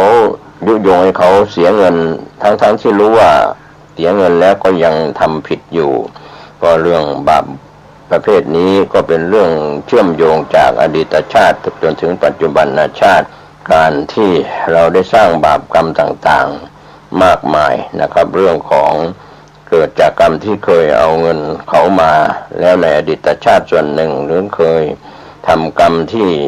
ทำแท้งในบุคคลชายหญิงที่ได้อยู่ร่วมกันแล้วก็มีการตั้งครรภ์แล้วก็ทำแท้งนะครับก็เป็นส่วนที่จะต้องมีกรรมต้องเสียเงินเสียทองเสียข้าวเสียของตลอดแล้วก็เป็นกรรมที่ต้องแก้ด้วยการทำบุญอุทิศส่วนกุศลไปให้ปัญหาเรื่องของครอบครัวก็บางครอบครัวนี่มีแต่ปัญหาในครอบครัวของแต่ละครอบครัวก็เกิดจากกรรมเคยทำแท้งเกิดจากกรรมไม่ทำบุญให้กับบรรพบุรุษเกิดจากกรรมไม่เข้าใจในครอบครัวสามีภรรยาลูกแล้วก็เกิดจากกรรมเคยประพฤติผิดในกามทั้งชาติก่อนแล้วก็ชาตินี้ทำผิดต่อเจ้าที่เจ้าทางนะครับก็เป็นเรื่องของครอบครัวมีปัญหามากมายบางครอบครัวบ้านอยู่ร่วมกันไม่เป็นสุขนะครับครอบครัวที่มีรอยร้าวแตกฉานกันอยู่ก็เป็นเรื่องของครอบครัวที่มีปัญหาก็กรรมคนในครอบครัวนั้นอาจจะเคยทำแท้งแล้วก็เมื่อทำบุญแล้วก็ไม่อุทิศส่วนกุศลให้บรรพบุรุษแล้วก็เป็นความไม่เข้าใจในครอบครัวระหว่างสามีภรรยาลูกเคยประพฤติผิดในศีลข้อที่3ทั้งชาติอดีตแล้วก็ชาตินี้ทำสิ่งที่ผิดต่อเจ้าที่เจ้าทางตามความเชื่อเราก็แก้เสียด้วยการทำบุญอุทิศส่วนกุศลไปส่วนกรรมที่ต้องสะเดาะเคราะห์บางคนก็มีความเชื่อว่าเกิดจากตนเองได้ทำสิ่งที่เลวร้ายหรือทำกรรมไม่ดีไว้ในอดีตชาติอดีตปัจจุบันที่เป็นล่วงไปแล้ววันเดือนปีก็อาจจะมีเหตุที่ทำให้เราป่วยหนักบ้างเกิดอุบัติเหตุบ้างเสียเงินเสียทองบ้างหรือชอบทำร้ายผู้ต่ำกว่าให้ทุกข์ทรมานรังแกคนอื่นสัตว์อื่นบางคนก็ป่วยหนักเพราะฆ่าสัตว์นะครับผิดศีลข้อที่1ทำให้อายุสั้นนะครับเรื่องเหล่านี้การที่เราจะมีอายุมั่นยืนยาวก็โดยวิธีที่ต่ออายุปล่อยสัตว์ให้เป็นไทย ได้อิสระให้เขามีอายุยืนยาว ก็จะทำให้เราโชคดีนะครับทำให้เรามีอายุมั่นยืนยาวทางพระพุทธศาสนาก็มีพิธีทำบุญสืบชะตาทำบุญสะเดาะเคราะห์อะไรก็ตามความเชื่อก็เป็นเรื่องที่ดีส่วนกรรมบางคนนั้นมีคู่ครองแล้วไม่ดีอยู่ร่วมกันไม่ผาสุกนั้นก็เกิดจากกรรมเคยเป็นชู้กับผู้อื่นไว้ในชาติอดีตและในชาติปัจจุบันแล้วก็ทำร้ายจิตใจคู่ครองของตนเองทำร้ายร่างกายให้เขาเจ็บปวดด้วยความหึงหวงก็เรียกว่าผิดศีลข้อที่3ยุยงคนที่เขาเป็นสามีภรรยาดีกันอยู่แล้วก็ยุยงให้เขาแตกแยกเลิกลากันบาดหมางต่อกันนี่ก็เป็นกรรมเมื่อตนเองมามีคู่ครองเป็นชายก็ดีเป็นหญิงก็ดีก็จะทำให้มีปัญหาเรื่องของคู่ครองทั้งกรรมในอดีตทั้งกรรมในปัจจุบันก็เป็นเรื่องราวที่จะต้องตั้งสัจจะว่าเราจะไม่ไปแย่งสามีหรือไปแย่งภรรยาของคนอื่นมาเป็นของตนก็เป็นเรื่องที่อธิษฐานในความประพฤติของตนในเรื่องเหล่านี้ก็เป็นสิ่งที่จะต้องยึดมั่นถือมั่นในศีลข้อที่3นะครับนอกจากนี้ผลบุญที่จะช่วยให้เรามีคู่ครองเป็นบุญดีขึ้นก็ช่วยกันไกล่เกลี่ยคู่สามีภรรยาที่ทะเลาะเบาะแว้งกันแยกทางกันให้มาดีต่อกันการทำบุญให้เขาสมัครสมานดีกันชีวิตคู่เขารักสมัครสมานกันก็เป็นบุญทำให้เราได้มีคู่ครองแล้วก็มีคู่ครองที่ดีปรองดองสมัครสมานกันส่วนกรรมของคนที่เป็นภรรยาน้อยหรือว่าเมียน้อยนั้นก็เกิดจากกรรมในอดีตชาติเคยผิดลูกผิดเมียเขาผิดศีลข้อที่3ข้อกาเมเคยอธิษฐานว่า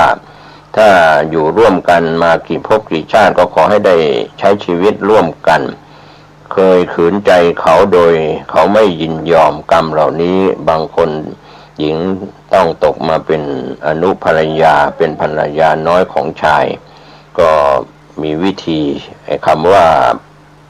ภรรยาน้อยเมียน้อยนั้นมี3ประเภทเมียน้อยผัวดีคอยช่วยเหลือเกื้อกูลก็หมายความว่าเมียน้อยผัวดีช่วยเหลือเกื้อกูลเกิดจากเคยสร้างบุญไว้ในอดีตร่วมกันมาหรือว่าเคยช่วยเหลือคนในครอบครัวอื่นๆเคยอธิษฐานจิตขอให้มาเจอกันไม่ได้เป็นภรรยาหลวงแต่ต้องเป็นภรรยาอนุภรรยาก็เพราะกุศลนำพามาเจอกันจึงทำให้ใช้ชีวิตอย่างไม่ผิดไม่บาปเพราะว่าบางครอบครัวนั้นก็มีภรรยาหลวงภรรยาน้อยด้วยความยินยอมเรื่องเหล่านี้ก็มีปัญหาจากศีลข้อที่3นะครับถ้าเราได้คำนึงถึงศีลข้อที่3การที่จะเป็นปัญหาในเรื่องของสามีภรรยารักเดียวใจเดียวที่อยู่ร่วมกับชายหญิงที่เป็นคู่ครองกันเรียกว่าไม่ผิดในชายและหญิงที่มีเจ้าของแล้วก็จะเป็นเรื่องแก้กรรมได้อย่างดีส่วนคนที่มีความทุกข์ใจเพราะญาติพี่น้องฝ่ายสามีหรือฝ่ายภรรยาเกิดจากกรรมเคยมีความลำเอียงอคติไร้คุณธรรมมาก่อนเอารัดเอาเปรียบคนในครอบครัวใกล้ชิดทั้งในอดีตชาติและชาติปัจจุบันส่วนในอดีตชาติก็เคยทำให้ครอบครัวเขาแตกแยกเหล่านี้เป็นเรื่องราวที่เราจะต้องแก้ไขได้ในปัจจุบันครับวันนี้นำเรื่องราวที่เกี่ยวข้องกับกรรมดีกรรมชั่วผลของกรรมดีกรรมชั่วมาให้ท่านได้พิจารณากันว่าหวังว่าเราคงจะใส่ใจตัวเองครอบครัวของตนเองทำถูกทำผิดในเรื่องของศีลธรรมกลับมาสู่จิตใจท่านก็จะสุขกายสุขใจในสถาบันครอบครัวชาติบ้านเมืองสวัสดีครับ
ท่านผู้ฟังที่เคารพในส่วนของการนำสารธรรมธรรมบรรยายจากพระอธิการบุญเป่งปิยธรรมโมเจ้าวาดวัดใหม่ห้วยทรายตำบลสุเทพอำเภอเมืองเชียงใหม่จังหวัดเชียงใหม่ท่านได้มีธรรมเมตตากล่าวธรรมบรรยายในรายการธรรมวันนี้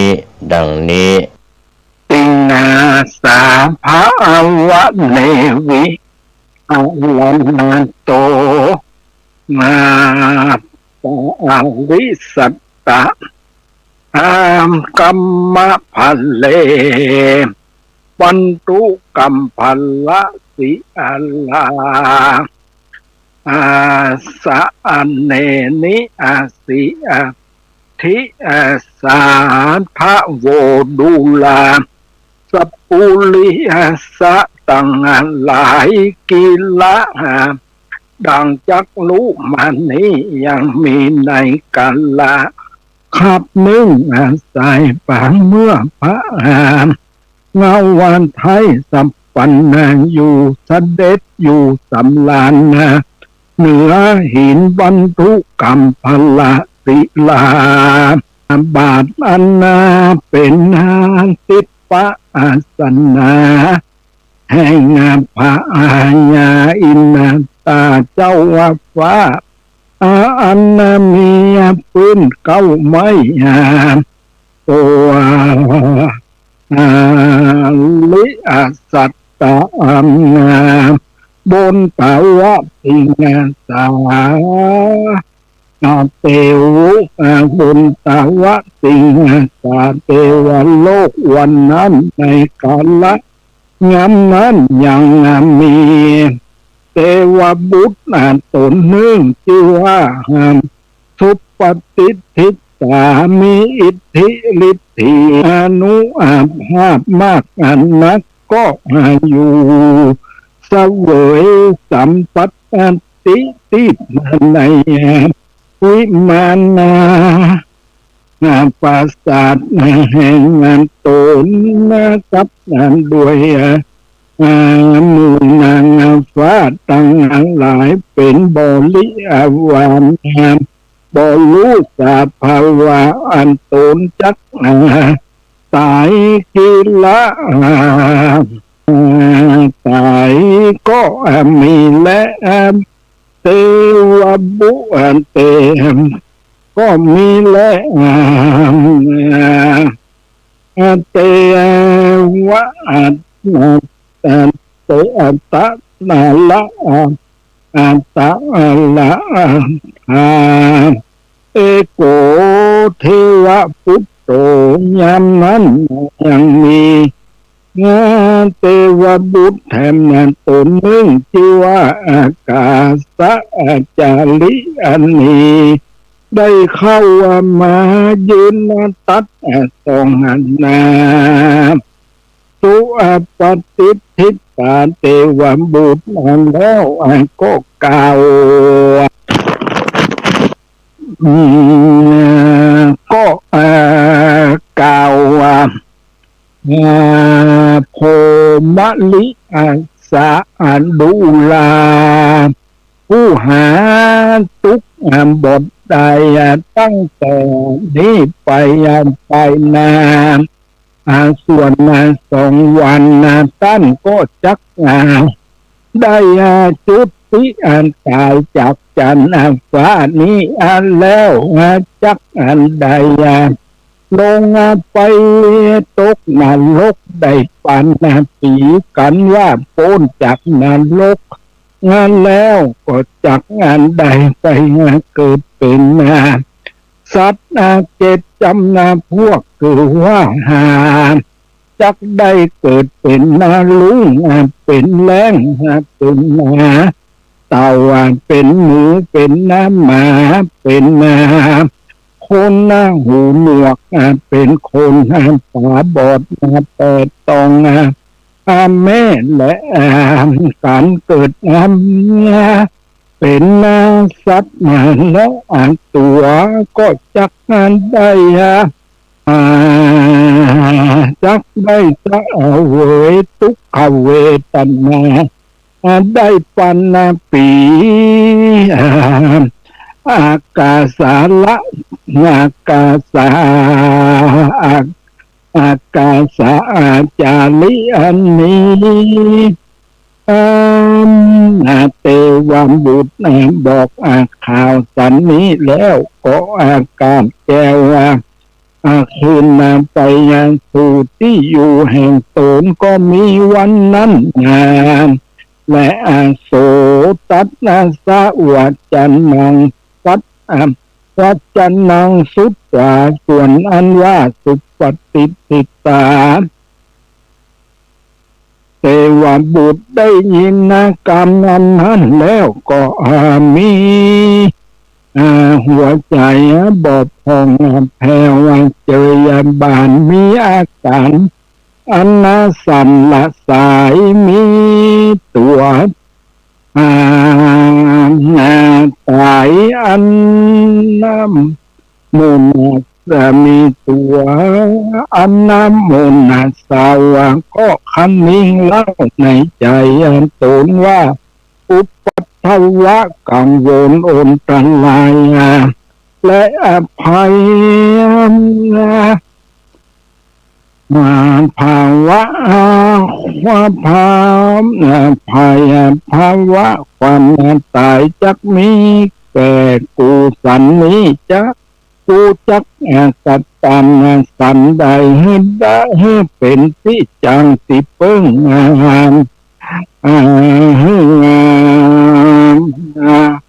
หายจากบาปแห่งกูสันนิจาอันนาสันนิจาอัตตาโนอัตตโนปุเพนิมิตตะวิตสาอันนาว่าความอันว่าเทวบุตรเทวดาตนใดจักสิ้นจักเสียงอายุขายแห่งตนในเมืองบนจันทร์ฟ้าก็จักหันนิมิตอันหาประการเตือว่าดอกไม้อันบานเป็นปอยอันเครื่องประดับตนก็จักมันเหี่ยวแห้งอันหนึ่งอันหนึ่งวันละเนื้อตนก็เป็นอันเศร้ามองต่างพานุ่งถัดลงก็เป็นอันมุนมองนักอันหนึ่งใครก็เอาไหลออกมาแต่เก้าแขนตั้งสองอันหนึ่งอาสาอันติบก็ร้อนแข็งอันหนึ่งหายใจเข้าออกเป็นอันร้อนละหายมากอันนักงานและนิมิตตั้งหลายตั้งอันนี้ก็ย่อมเกิดมีแก่เทวบุตรเทวดาตนอันจักตายจากจันทร์ฟ้าจุตนจะและกันว่าสุปฏิทิตาเทวบุตรหันยังนิมิตแห่งตนนั้นแล้วก็มีความกลัวความสัตดุงตกใจมากนักก็รีบเข้าไปตัวสำนักแห่งพญาอินตาด้วยอันนาคบยามแล้วก็กล่าวว่ากล่าวซึ่งพญาอินสุลินตาเจ้าฟ้าว่าข้าแต่พญาอินตา เจ้าฟ้าขอจุงได้เป็นติเปิ้งแก่ขามห้องอันเตอเออันโอกะมิตวาสัตนันตะเมธิอวะงาเสอิอันโตจุอันโตเวจีนิละโยตั้งแรกแต่นี้ไป7 วันไปตัวแห่งตัวแห่งขากบจักตายจากที่นี่ไปเกิดในอเวจีนรกนานใดปันปีกันว่าพ้นจากนรกแล้วก็จากอันใดไปเกิดเป็นสัตว์ตั้งหลาย7 จำพวกได้ปันปีจะปันปีจุตัวสัตว์ก็มีและงามขอพระยาอินนาตานเจ้าฟ้าจงเป็นที่เปิ้งแก่ขามผู้อันหาที่เปิ้งบทใดแดดเตอว่าอันเมื่ออันนั้นพญาอินตาจึงกล่าวว่าดูลาเทวบุตรเฮ้ยส่วนตนกูนี้ก็เป็นพญามีอิทธิฤทธิ์มากนักเต้าว่าจักมาเสียยังป่าปะกรรมแห่งต้านบทใดทะเป็ดตัวเต้าเว้นไว้แต่พระพุทธเจ้าตนเดียวหากเป็นตีเพิ่งแก่คนและเทวดาตั้งหลายเหตุดังพระพุทธเจ้าตนนั้นก็จักก็เพิ่งก็เพิ่งว่าจักเสียยังป่าปะกรรมตั้งหลายเมืองตั้นใดพ้นจากอันตุกนรกและเกิดเป็นสัตว์ตั้งหลายแต่และเมื่อนั้นทุปฏิทิตาเทวบุตรได้ยินกรรมขายแห่งพญาอินตา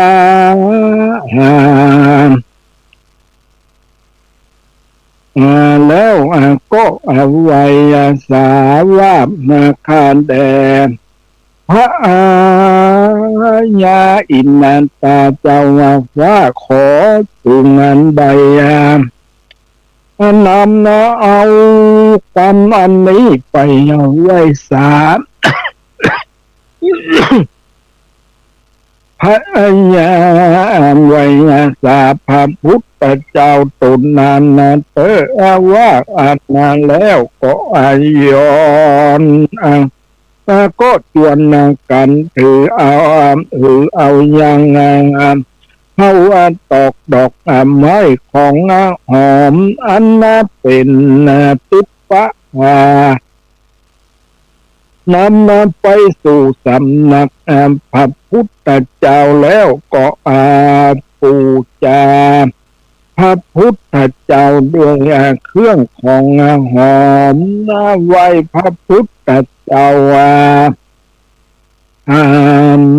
ด้วยพระพุทธเจ้าด้วยคารวะขบยามแล้ว นั่งอยู่ที่ควรได้ที่ควรแก่ตนหันและก็อวัยสาธรรมพระพุทธเจ้าว่าพันนันเตภกวาข้า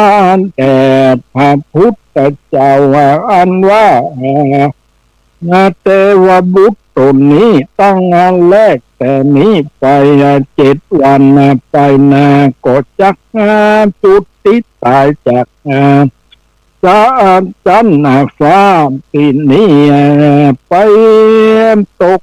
นรกเวทุกขเวทนานเป็นทุกขเวทนานามากนักการพ้นแล้วก็จักใดไปเกิดเป็นสัตว์7 จำพวกเกลือว่าเป็นแรงเป็นลุงเป็นมือเป็นมาเป็นเต่าเป็นคนหูหนวกเป็นคนตาบอดมาแต่ต้องแม่เป็นสัตว์และตัวก็ได้ปันปีขาขอไว้สาถามเพื่อใครรู้ยังกรรมวิบากแห่งเทวบุตรตนนี้ขอพระกาวจิเตสนาไขพ้องเตว่าอัฏฐสัพพาเมื่อนั้นพระพุทธเจ้า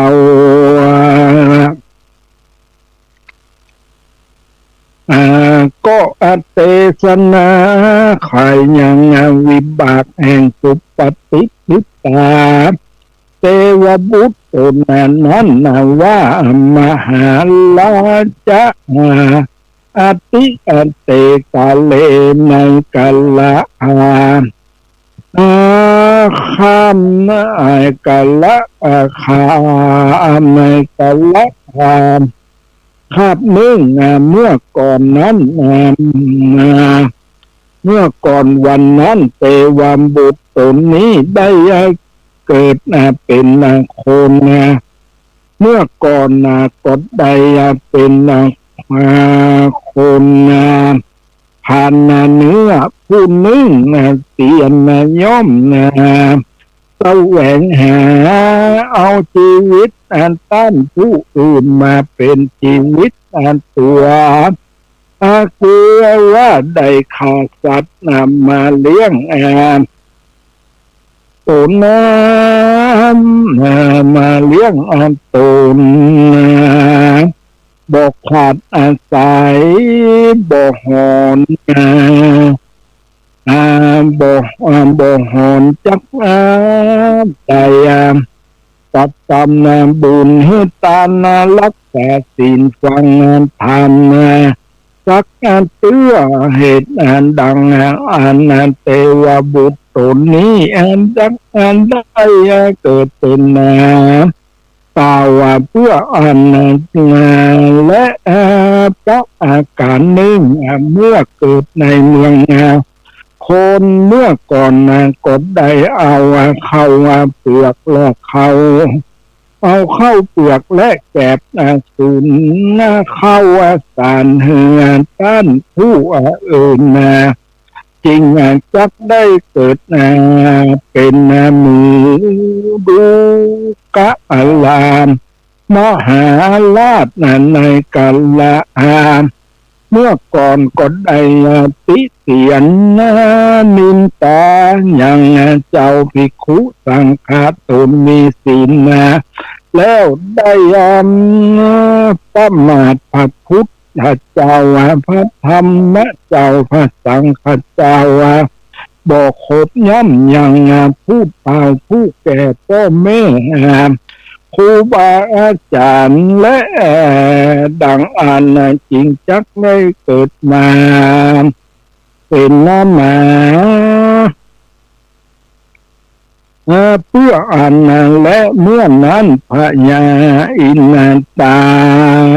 ก็ยอมือถามว่าปันเตพระกวา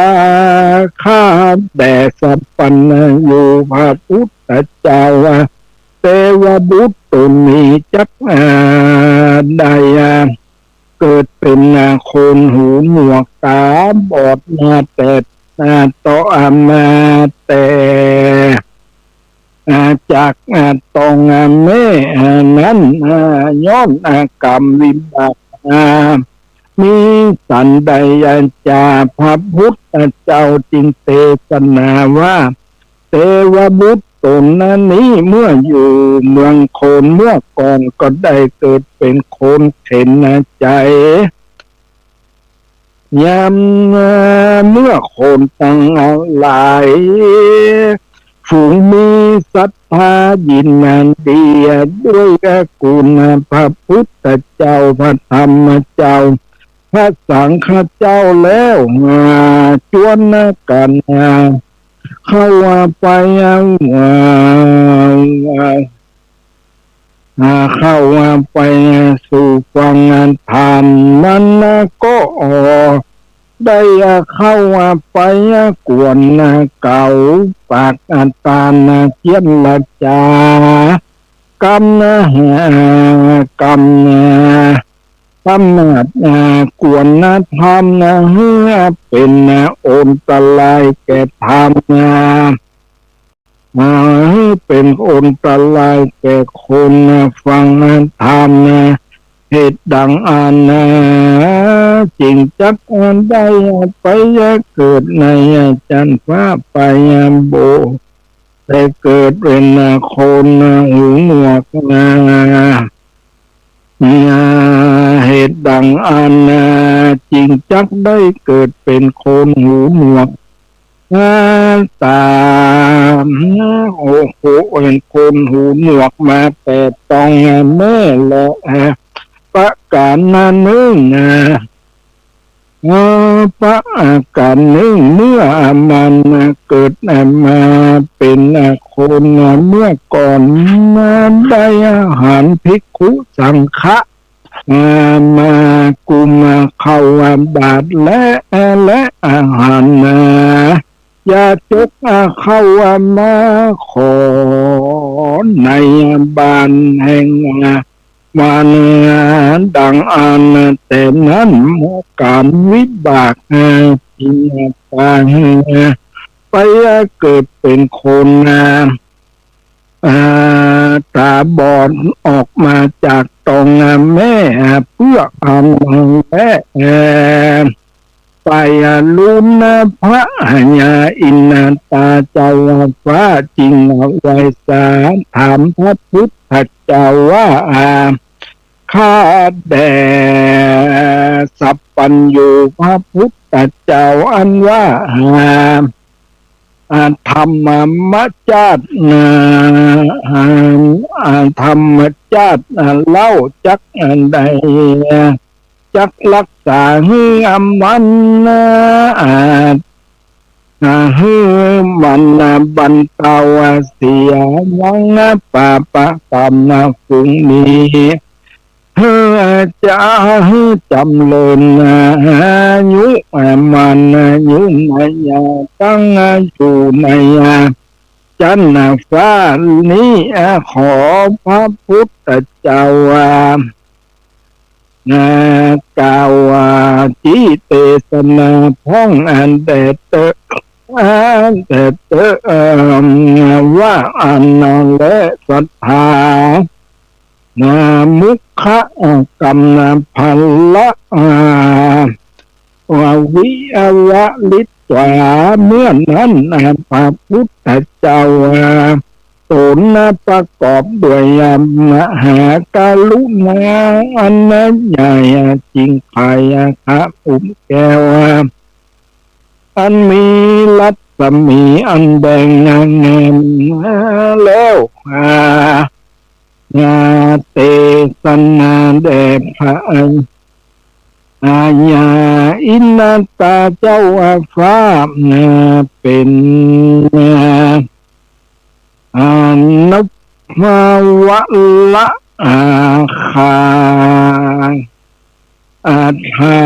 วะอัตตะอาวะคาหาดังนี้อัตติอุณหัสสะวิจัยโยธัมโมโลเกอนุตตโลสัพพสัตตาหิตานาทายะตังอัตตาวังคันหาหิเตวะอันเตปะลิสะกัมภลาอาสะละสะตันเตอมนุสเสหิปวะมาวะอายัง ที่ท่านได้รับฟังจบลงไปแล้วนั้นก็เป็นการบรรยายธรรมะจากพระอธิการบุญเพ็งปิยธรรมโมเจ้าวาดวัดใหม่ห้วยทรายตำบลสุเทพอำเภอเมืองเชียงใหม่จังหวัดเชียงใหม่สารธรรมดีๆที่ท่านนำเสนอผ่านทางท่านผู้ฟังหวังว่าจะก่อเกิดสติปัญญาศรัทธาบำเพ็ญทานรักษาศีลเจริญภาวนาติดตามศึกษาได้ในคราวครั้งต่อไปสำหรับวันนี้สวัสดีครับสวัสดีครับท่านผู้ฟังที่เคารพทางสายเอกดำเนินรายการโดยพระประชานาถมุนีเจ้าอาวาสวัดดอนจันทร์เจ้าคณะอำเภอกัลยาณิวัฒนาจังหวัดเชียงใหม่ท่านมีธรรมะเมตตากล่าวธรรมะดังนี้ ความเจ็บปวดที่มันเกิดขึ้นในร่างกายของเราอึดอัดหงุดหงิดที่มันเกิดขึ้นในจิตของเราก็เหมือนได้ชิมมะขามที่มันเปรี้ยวนั่นแหละนั่นแหละคือเรียกว่าธรรมะมันเป็นความจริงอย่างนี้ถ้าเรามัวแต่อ่านหนังสือเราก็จะไม่เห็นธรรมรู้ธรรมแต่ไม่เห็นธรรมแต่ถ้าเราอ่านหนังสือแล้วมาปฏิบัติธรรมนั่งกรรมฐานทั้งรู้ธรรมทั้งเห็นธรรมทั้งเข้าถึงธรรมทั้งอยู่กับธรรมได้ส่วนมากมันจะรู้ธรรมเป็นตัวหนังสือเฉยๆแต่เข้าไม่ถึงธรรมเมื่อแต่ที่เข้าไม่ถึงธรรมเพราะเราขาดปัญญาความเจ็บนี่ก็คือธรรมความปวดก็คือธรรมความทุกข์ก็คือธรรมสิ่งเหล่านี้มันไม่เที่ยงก็เป็นธรรมเบิ่งจึงเกิดคำว่ารู้อยู่เหนือรู้อยู่เหนือรู้จิตที่มีปัญญามันจะบอกมันจะสอนให้เรารู้ว่าสิ่งสรรพสิ่งทั้งหลายมันเปลี่ยนแปลงและแปรสภาพพวกเราทั้งหลายต้องพิจารณาสิ่งทั้งหลายที่มันรู้มันไม่เที่ยงสิ่งทั้งหลายที่มันแสดงอาการออกอาการมันก็ไม่เที่ยงเมื่อเรารู้แล้วเราไม่ตอบสนองมันก็ไม่เจ็บมันก็ไม่ปวดเมื่อเรารู้มันเราก็ละมันไปมันก็ไม่มีอะไรเมื่อเรารู้มันเราไม่ตามรู้มันก็ไม่มีอะไรที่มีปัญหาคือจิตของเรานี่ขาดแล้วว่าจิตมันขาดสติและปัญญาจิตรู้สิ่งใดมันก็ไปยึดติดสิ่งนั้นทั้งหมดเหมือนหนูติดกาวเหมือนแมลงวันติดกาวเหมือนพวกเราเป็นแบบนั้นแหละจิตของเรามันก็เป็นหนูมันเป็นผู้ไม่รู้ไปติดในสิ่งที่มันรู้มันก็ไปขยำกาวเห็นไหมหนูติดกาวเป็นเช่นไรแมลงวันติดกาวเป็นเช่นไรเรารู้นะจึงฝากให้พวกเราได้พิจารณาว่าจิตเราจะพื้นฐานของจิตมาจิตของเราจะต้องให้พัฒนาให้เกิดปัญญาฝึกฝนอบรมจิตให้เกิดปัญญาพวกเราทั้งหลายรากฐานของปัญญาก็คือศีลรากฐานของปัญญาคือสมาธิทั้งศีลทั้งสมาธิจึงเป็นบ่อเกิดแห่งปัญญาเราต้องบอกว่าทั้งศีลทั้งสมาธิเป็นบ่อเกิดแห่งปัญญาศีลนี่มันก็อยู่แค่ศีลมันเป็นความจริงเบื้องต้นของร่างกายของชีวิตสมาธิเป็นความจริงเบื้องต้นของจิตเป็นความจริงเบื้องต้นของจิต จนถึงที่สุดจิตนั้นรู้จิตมันก็ละสิ่งที่จิตมันรู้เนี่ยพวกเราทั้งหลายเมื่อจิตรู้ก็ละสิ่งที่จิตมันรู้จิตมันรู้จิตมันไม่ตามรู้ชีวิตเราก็อยู่ตรงนี้แหละพวกเราทั้งหลายมันไม่มีอะไรที่ให้เราต้องรู้มันไม่มีอะไรให้เราต้องรู้ชีวิตของเราต้องพัฒนาจิตเมื่อจิตมันเกิดปัญญาแล้วนี่พวกเรามันจะไม่สงสัยไม่มีเหตุผลสิ่งที่เรารู้ทั้งหมดทั้งสิ้นมันจะไม่มีเหตุผลกับสิ่งที่เรารู้ทุกวันนี้เราไปติดในสิ่งที่เรารู้ไปหลงในสิ่งที่เรารู้ทั้งหมดทั้งสิ้นชีวิตเราจึงวกไปวนมาวกไปวนมามันไปไหนไม่ได้อยู่ใต้มันอยู่ใต้อำนาจความสุขอยู่ใต้อำนาจความทุกข์จิตของเราอยู่ใต้อำนาจสิ่งที่พอใจอยู่ใต้อำนาจสิ่งที่ไม่พอใจวันเนี่ยมันเป็นเช่นนี้สุขก็เหมือนกาวทุกข์ก็เปรียบเสมือนกาวพอใจก็เหมือนกาวไม่พอใจก็เหมือนกาวจิตเราก็ไปติดกับสิ่งเหล่านี้ทั้งหมดทั้งสิ้นออกอาการสำแดงอาการเหมือนหนูติดกาวนั่นแหละเห็นไหมจิตเราก็เหมือนหนู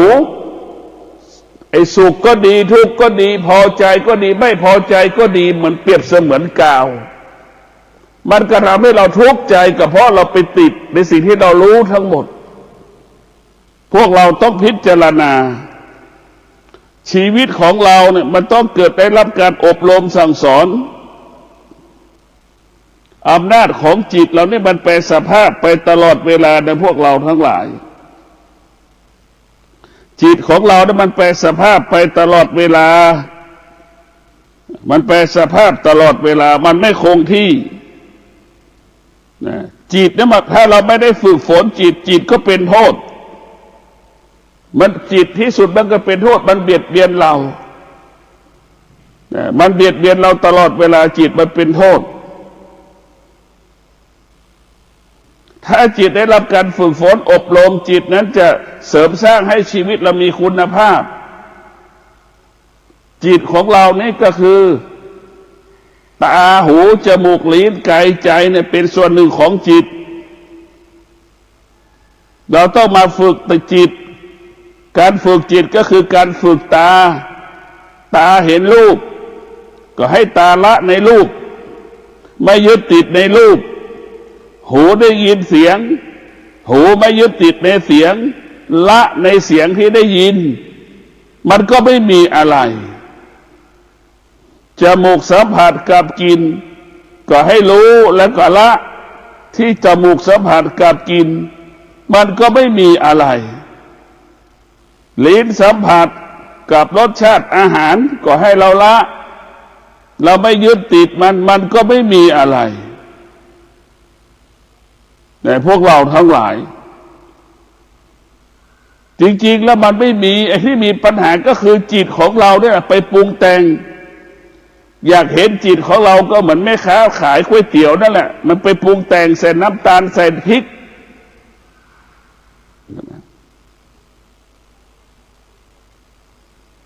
แม่ค้าขายก๋วยเตี๋ยวไปใส่เครื่องปรุงก๋วยเตี๋ยวนั่นแหละใส่พริกใส่น้ำตาลผสมรวมกันไปร้อนก็ร้อนหิวก็หิวเนี่ยเห็นไหมนั่นแหละมันเกิดอาการปรุงแต่งเหมือนอาหารที่เรากินแต่ละวันจิตมันเป็นเจ้าปรุงแต่งมันปรุงแต่งอยู่ตลอดเวลานะพวกเราทั้งหลายเมื่อจิตมันทำยังไงจิตไม่ให้เกิดอาการสุขกับทุกข์จิตนั้นต้องอาศัยสติจิตนั้นต้องพึ่งพาสติจิตนั้นต้องพึ่งพาสติถ้าจิตอาศัยสติแล้วจิตนั้นก็จะอยู่สงบนิ่งเหมือนเราเห็นสตางค์ตกข้างทางนั่นแหละ 10 บาท 20 บาท 100 200เราจะไม่เก็บเพราะเรามีสติรู้ไม่ใช่ของเรามีสติรู้ไม่ใช่ของเราแต่คนอื่นก็จะมาเอาเข้าใจเช่นนี้เดี๋ยวเจ้าของมันจะมาตามเอาเงินมันไปเองโดยที่มันตกตามถนนข้างทางในพวกเราทั้งหลาย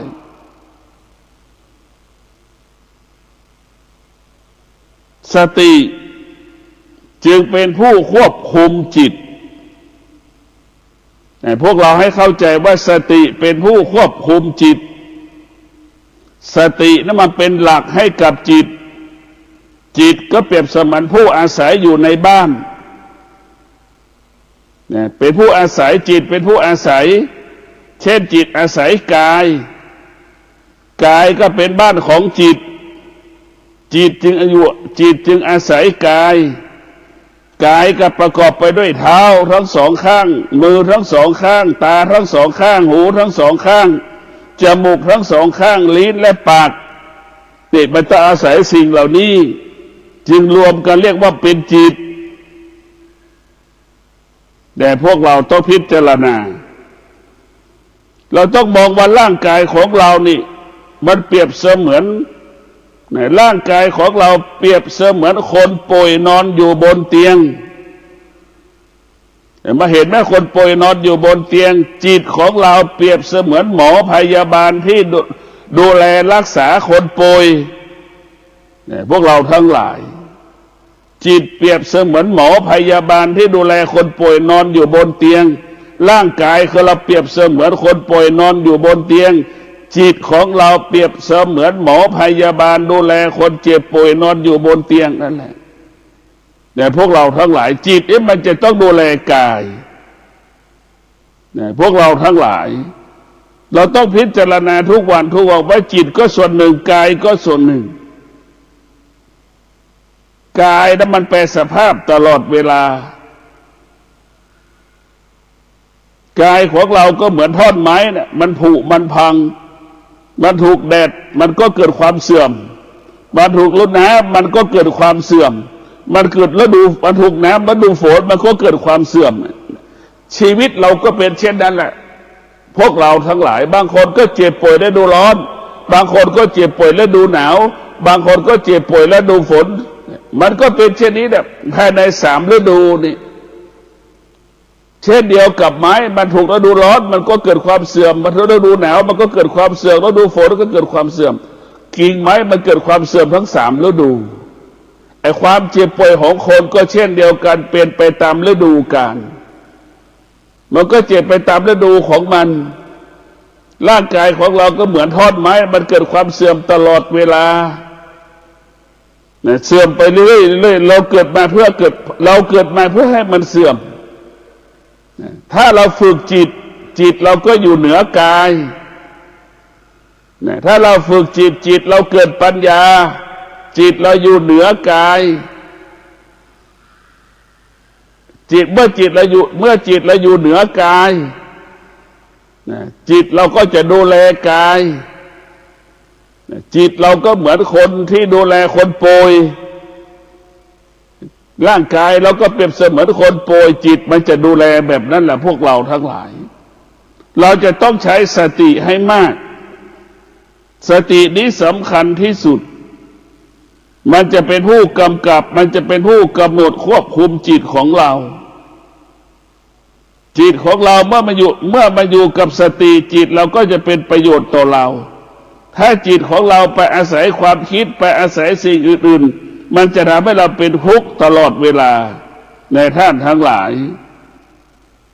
เราจะสังเกตไฟมันไหม้บ้านน่ะทุกคนก็วิ่งหนีออกจากกองไฟหมดไม่มีใครรักใครนะแม่เราจะเห็นแล้วทุกคนก็จะหนีหมดพวกเราทั้งหลายรู้ว่าไฟมันร้อนแต่ทำไมความทุกข์ที่เกิดขึ้นเราไม่รู้ล่ะเรากลับไปโดมความทุกข์กลับไปนอนอยู่ใกล้ความทุกข์ความทุกข์ก็เปรียบเสมือนไฟความทุกข์ก็เปรียบเสมือนของเน่าของเหม็นเรารู้เหมือนเด็กออกจากความทุกข์ไม่ได้เหมือนเด็กเราสุขเหมือนเด็ก ไม่เข้าใจความสุขไม่เข้าใจความทุกข์สุขเหมือนเด็กทุกข์เหมือนเด็กคนอายุมากมันไม่ได้สุขด้วยปัญญาทุกข์ด้วยปัญญาถ้าเรามีปัญญาสุขไม่เกิดทุกข์ไม่เกิดถ้าเราขาดปัญญามีสุขตลอดเวลามีทุกข์ตลอดเวลาพอใจตลอดเวลาไม่พอใจตลอดเวลานั่นแหละคือจิตเราขาดปัญญามันจึงเกิดอาการตลอดเวลานะพวกเราทั้งหลายเมื่อจิตมันมีปัญญาแล้วนี่มันจะสงบรู้ตลอดเวลาสงบรู้อยู่ตลอดเวลาสงบรู้ในพวกเราทั้งหลายแล้วว่าสงบรู้เจ็บปวดมันก็สงบรู้ว่าความเจ็บปวดมันก็ไม่เที่ยงความสุขมันก็ไม่เที่ยงความทุกข์มันก็ไม่เที่ยงทั้งสุขทั้งทุกข์เป็นสิ่งที่ไม่ทนความเสื่อมก็เป็นสิ่งที่ไม่ทนทุกอย่างมันเปลี่ยนแปลงไปสภาพไปตลอดเวลาในพวกเราต้องดูร่างกายของเราเนี่ยดูจิตของเราเนี่ยสำคัญที่สุดมันเกิดอาการมันสำแดงอาการคนแก่มันก็มีเหตุมีผลว่ามันเป็นอย่างนั้นมันเป็นอย่างนี้หนุ่มสาวก็มีเหตุผลว่าเป็นอย่างนั้นเป็นอย่างนี้เด็ก10 ขวบมันก็มีเหตุผลว่าเป็นอย่างนั้นเป็นอย่างนี้มันเหมือนกันหมดแหละคือว่าคนที่ขาดปัญญาทุกระดับชั้นเหมือนกันหมดคนที่มีปัญญามันจะแตกต่างจากคนที่ขาดปัญญาคนที่มีปัญญาก็จะเห็นความจริงสุขเกิดขึ้นก็ไม่ตอบสนองทุกข์เกิดขึ้นก็ไม่ตอบสนองพอใจเกิดขึ้นก็เฉยไม่พอใจเกิดขึ้นก็เฉยนี่แหละดวงจิตที่มีปัญญาจึงเกิดคำว่ารู้อยู่เหนือรู้ดวงจิตที่มีปัญญาจึงเกิดคำว่ารู้แล้วก็ละสิ่งที่รู้ดวงจิตที่มีปัญญารู้แล้วก็ไม่ตามรู้ในพวกเราทั้งหลายเราต้องมีพิจารณาเรื่องจิตกายของเราให้มากที่สุดกับจิตของเรากายกับจิตทุกวันนี้มันขัดแย้งกันกายก็เป็นส่วนหนึ่งเราพิจารณาดูจิตก็เป็นส่วนหนึ่งทั้งกายทั้งจิตมันขัดแย้งกันการนั่งสมาธิการให้เกิดปัญญาให้กายกับจิตรวมกันเป็นหนึ่งในพวกเราทั้งหลายกายกับจิตรวมกันเป็นหนึ่งเมื่อกายกับจิตรวมกันเป็นหนึ่งมันจึงเป็นเหตุให้เกิดปัญญากายกับจิตรวมกันเป็นหนึ่งจึงให้เกิดคำว่าเกิดปัญญาเมื่อจิตเราเกิดปัญญาแล้วทุกอย่างมันก็สงบนิ่งดวงจิตของผู้ที่เกิดปัญญานั้นจะไม่สะเทือนไม่หวั่นไหวไฟไหม้ก็รู้ว่าไฟมันไหม้เข้าใจมันว่ามันเป็นเช่นนี้ของมันเข้าใจมันจะไม่โทษบุคคลใดบุคคลหนึ่งเข้าใจว่ามันเกิดความเสื่อมเป็นของธรรมดาถึงแม้ไฟไม่ไหม้บ้านหลังนั้นก็เกิดความเสื่อมไปตามกาลเวลามันก็สลายไปในที่สุดแต่ใช้เวลาแค่นี้มันจะเห็นความจริงอย่างนี้คนที่ขาดปัญญาก็จึงร้องไห้เสียใจกับบ้านที่มันถูกไฟไหม้คนที่ขาดปัญญาจึงร้องไห้เสียใจที่ไฟไหม้สวนพืชสวนครัวนั้นมันถูกไฟเผามันหมดอย่างเนี้ยแต่พวกเราทั้งหลายคนที่มีปัญญาจะรู้สิ่งไหนก็แล้วแต่ก็ละสิ่งนั้นคนที่มีปัญญารู้สิ่งไหนก็ละสิ่งนั้นคนที่มีปัญญารู้สิ่งไหนก็อยู่เหนือสิ่งนั้นคนที่มีปัญญารู้สิ่งใดสิ่งที่รู้มันไม่เที่ยงมันจะเข้าใจเช่นนี้ว่าสิ่งที่มันรู้มันไม่เที่ยงเพราะฉะนั้นคนที่มีปัญญาจึงรู้ว่าโลกใบนี้มันไม่เที่ยงมันจึงรู้ว่าโลกใบนี้ประกอบด้วยสิ่งมีชีวิตและไม่มีชีวิตทั้งสองสิ่งมันก็แปรสภาพไปตามกาลเวลาทั้งสองสิ่งมันเป็นสิ่งที่ไม่เที่ยง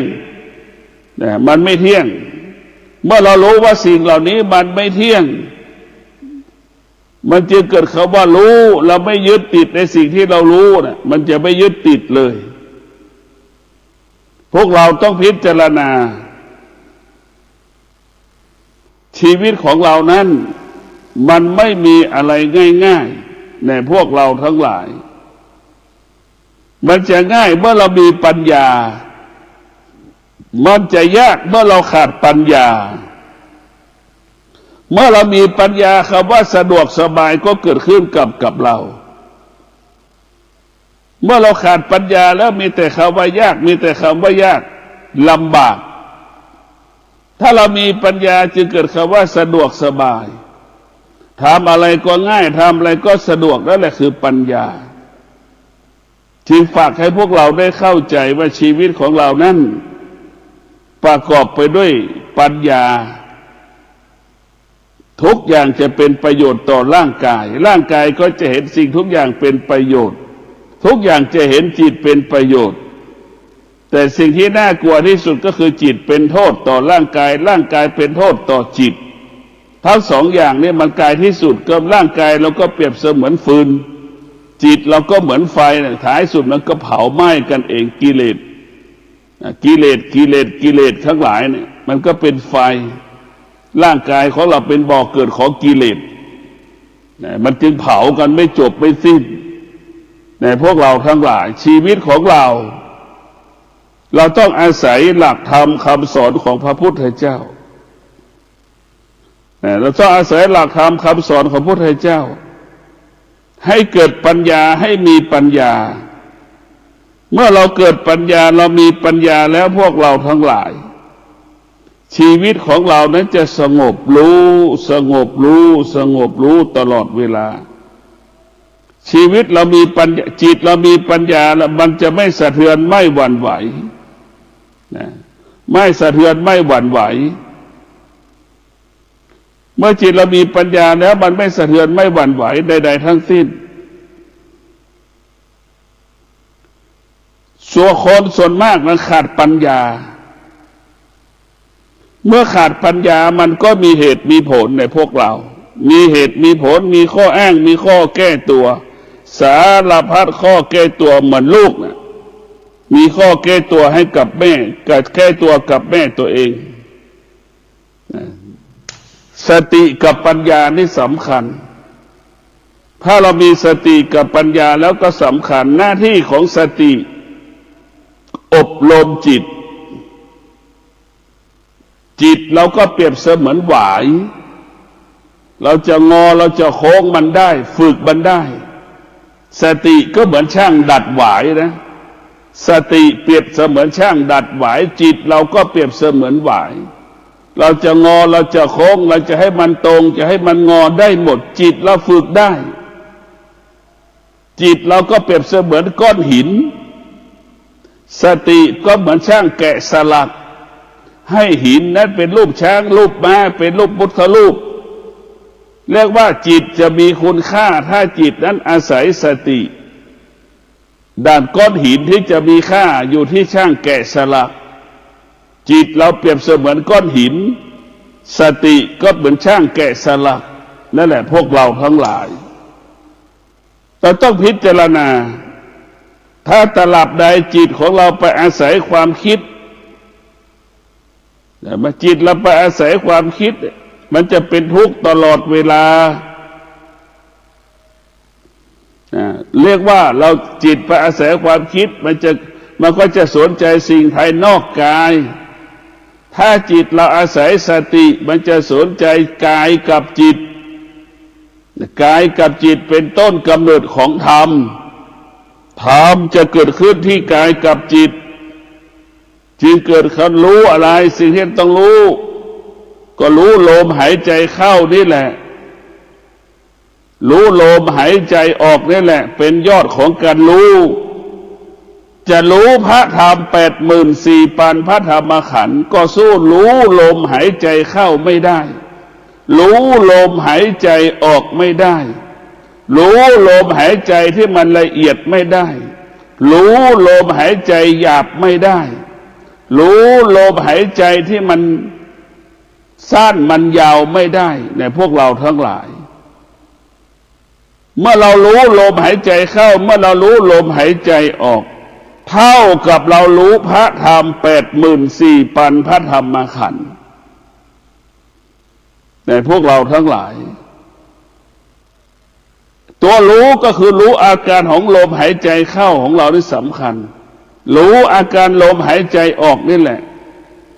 คือการแสวงหาธรรมที่แท้จริงอยู่ที่ลมหายใจเข้าลมหายใจออกรู้สึกตัวอยู่ตลอดเวลานั่นแหละธรรมอยู่ที่กายกับจิตจิตอยู่ที่กายกับธรรมธรรมก็คือจิตจิตก็คือธรรมกายก็คือธรรม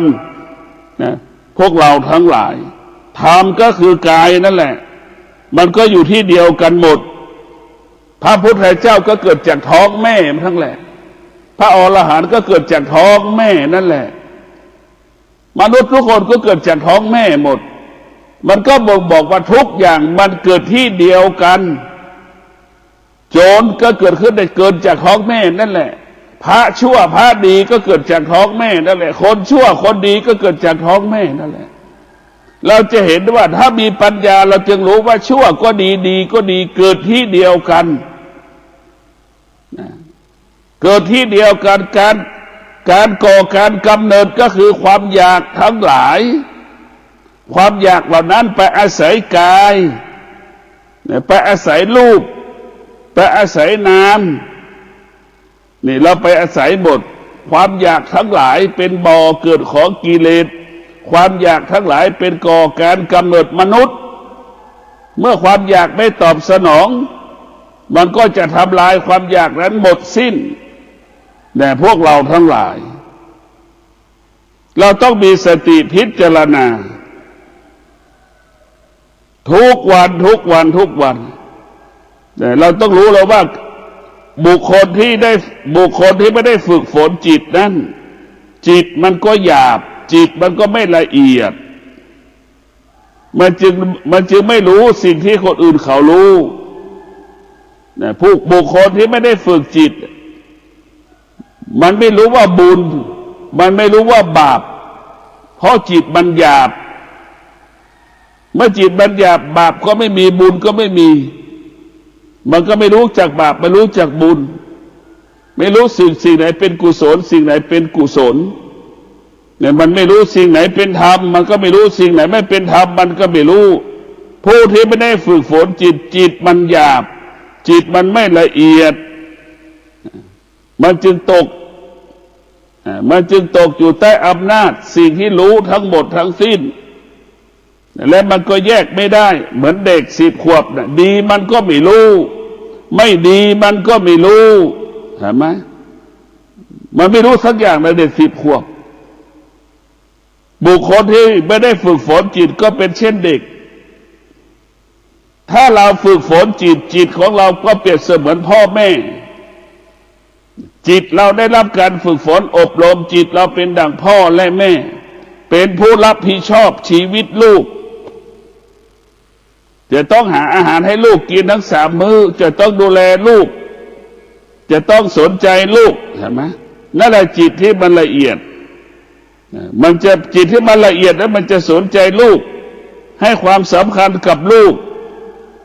อบรมลูกนั่นแหละจิตที่มันละเอียดก็คือแม่จิตที่มันหยาบเปรียบเสมือนลูกของเรานั่นแหละเด็ก10 ขวบจิตมันหยาบดีก็ไม่รู้ไม่ดีมันก็ไม่รู้มีแต่สนุกสนานเฮฮาจะเจ็บจะป่วยมันก็ไม่รู้เห็นไหมพวกเราทั้งหลายความตายอยู่ข้างหน้ามันก็ไม่รู้จิตที่ไม่ได้ฝึกฝนนี่เป็นสิ่งที่น่ากลัวในพวกเราทั้งหลายจิตที่ฝึกฝนกับจิตที่ไม่ได้ฝึกฝนย่อมแตกต่างกันจิตที่ไม่ได้ฝึกฝนไปปลุกจิตที่ไม่ได้ฝึกฝนจิตนั้นไปสัมผัสกับสิ่งใดสิ่งหนึ่งเราก็ไปยึดบ้านสิ่งใดสิ่งหนึ่งไปยึดบ้านสิ่งที่เรารู้สิ่งที่เราเห็นไปปรุงแต่งสิ่งที่เรารู้ไปปรุงแต่งสิ่งที่เราเห็น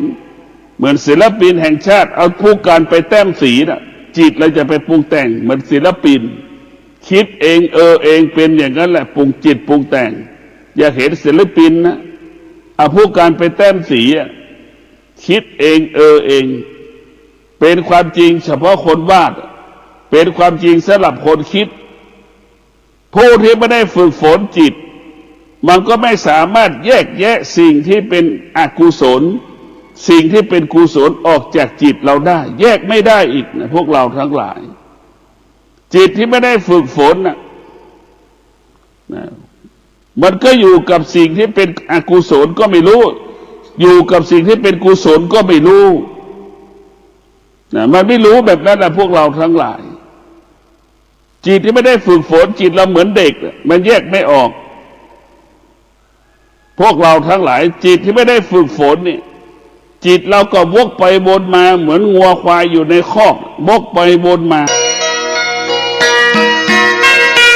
ที่ท่านได้รับฟังจบลงไปแล้วนั้นเป็นรายการทางสายเอกดำเนินรายการโดยพระประชานาถมุนีเจ้าคณะอำเภอกัลยาณิวัฒนาเจ้าอาวาสวัดดอนจันทร์ตำบลทัตตารามอำเภอเมืองเชียงใหม่จังหวัดเชียงใหม่เชิญท่านติดตามศึกษาธรรมะการปฏิบัติธรรมได้ในคราวครั้งต่อไปสำหรับวันนี้สวัสดีครับกฐินทานคือสังฆทานบุญทานยิ่งใหญ่1 เดือนท่านกำหนดไว้นับตั้งแต่วันออกพรรษาถึงขึ้น15 ค่ำเดือน12สิ้นสุดเวลาเป็นการละทานล้ำค่าสืบทอดนานมาแต่ครั้งพุทธกาลขอเชิญชาวพุทธร่วมใจกันทำบุญทอดกฐินบำรุงพระสงฆ์ผู้ทรงศีลทำรงพุทธศาสนายืนนานล้อมรวมศรัทธาเพิ่มพูนกุศลบุญทานต่อยอดประเพณียาวนานทอดกฐินทานตามกาลเวลาสร้างมนุษย์สมบัติสวรรค์สมบัตินิพพานสมบัติเพิ่มพูนศรัทธาปัญญาขจัดความตระหนี่ห่างไกลชีวาสร้างเหตุความร่ำรวยด้วยกฐินทานล้ำค่าสร้างเหตุปัจจัยด้วยศรัทธาด้วยปัญญารู้เห็นทำตามจริง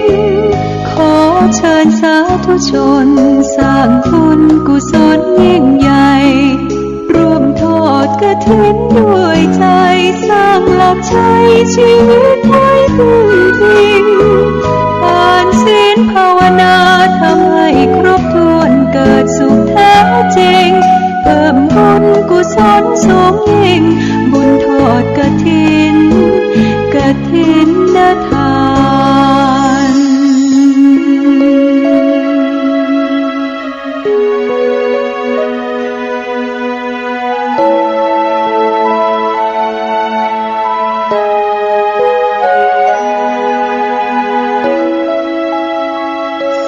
นมนุษย์สมบัติสวรรค์สมบัตินิพพานสมบัติ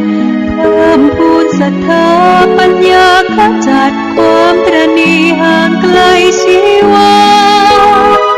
สร้างเหตุความร่ำรวยด้วยกฐินทานล้ำค่าสร้างเหตุปัจจัยด้วยศรัทธาด้วยปัญญารู้เห็นทำตามจริงขอเชิญสาธุชนสร้างบุญกุศลยิ่งใหญ่ร่วมทอดกฐินด้วยใจสร้างหลักชัยชีวิตให้พึ่งพิงทานศีลภาวนาทำให้ครบถ้วนเกิดสุขแท้จริงเพิ่มบุญกุศลสูงยิ่งบุญทอดกฐิน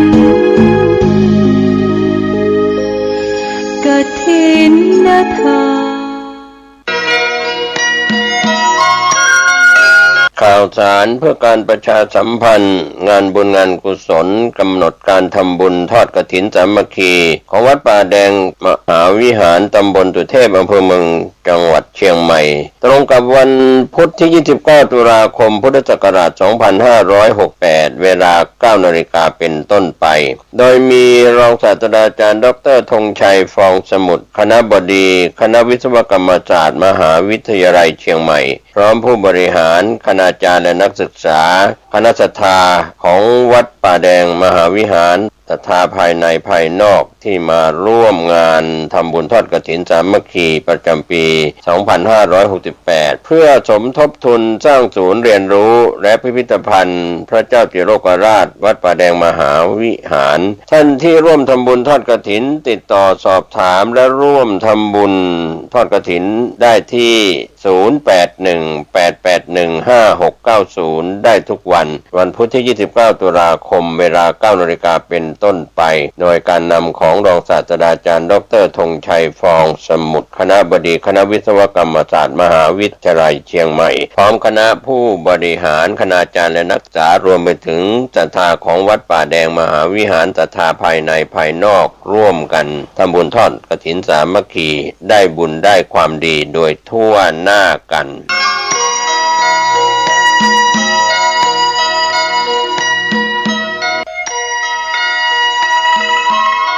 ข่าวสารเพื่อการประชาสัมพันธ์งานบุญงานกุศลกำหนดการทำบุญทอดกฐินสามัคคีทอดถวายณวัดบ้านกลางตำบลรีอำเภอรีจังหวัดลำพูนตรงกับวันเสาร์ที่ 18 ตุลาคม พุทธศักราช 2568 เวลา 14 นาฬิกาพิธีการ 12 นาฬิกาพระเทพรัตนนายกเจ้าคณะจังหวัดลำพูนและคุณแม่ดร.วรรณีปัญจทรัพย์ประธานกฐินสายกรุงเทพพร้อมคณะเดินทางออกจากวัดพระธาตุธริพุนชัยวรมหาวิหารเวลา 14 นาฬิกาประธานกฐินและคณะเดินทางถึงวัดบ้านกลางประกอบพิธีจุดธูปเทียนบูชาพระรัตนตรัยสมาทานเบญจศีลกล่าวคำถวายผ้ากฐินพระสงฆ์อัปโรกกฐินดร.แม่วรรณี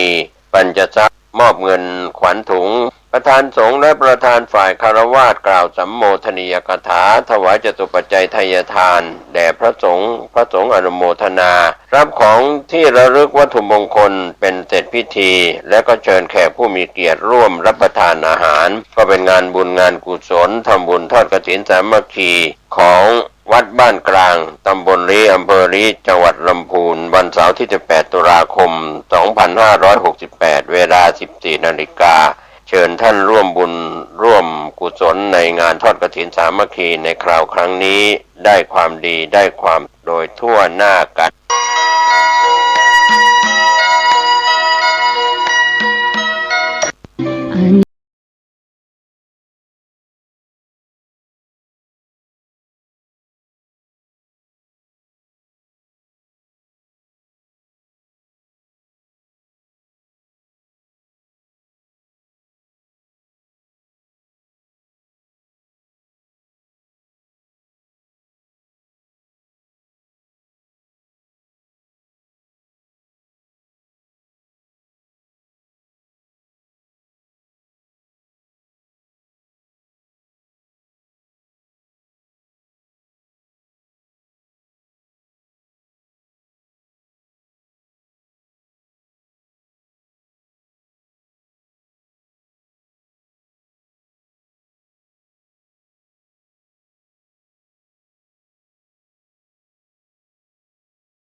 ข่าวสารเพื่อการประชาสัมพันธ์งานบุญงานกุศลกำหนดการทำบุญทอดกฐินสามัคคีของวัดป่าแดงมหาวิหารตำบลตุเทพอำเภอเมืองจังหวัดเชียงใหม่ตรงกับวันพุธที่ 29 ตุลาคมพุทธศักราช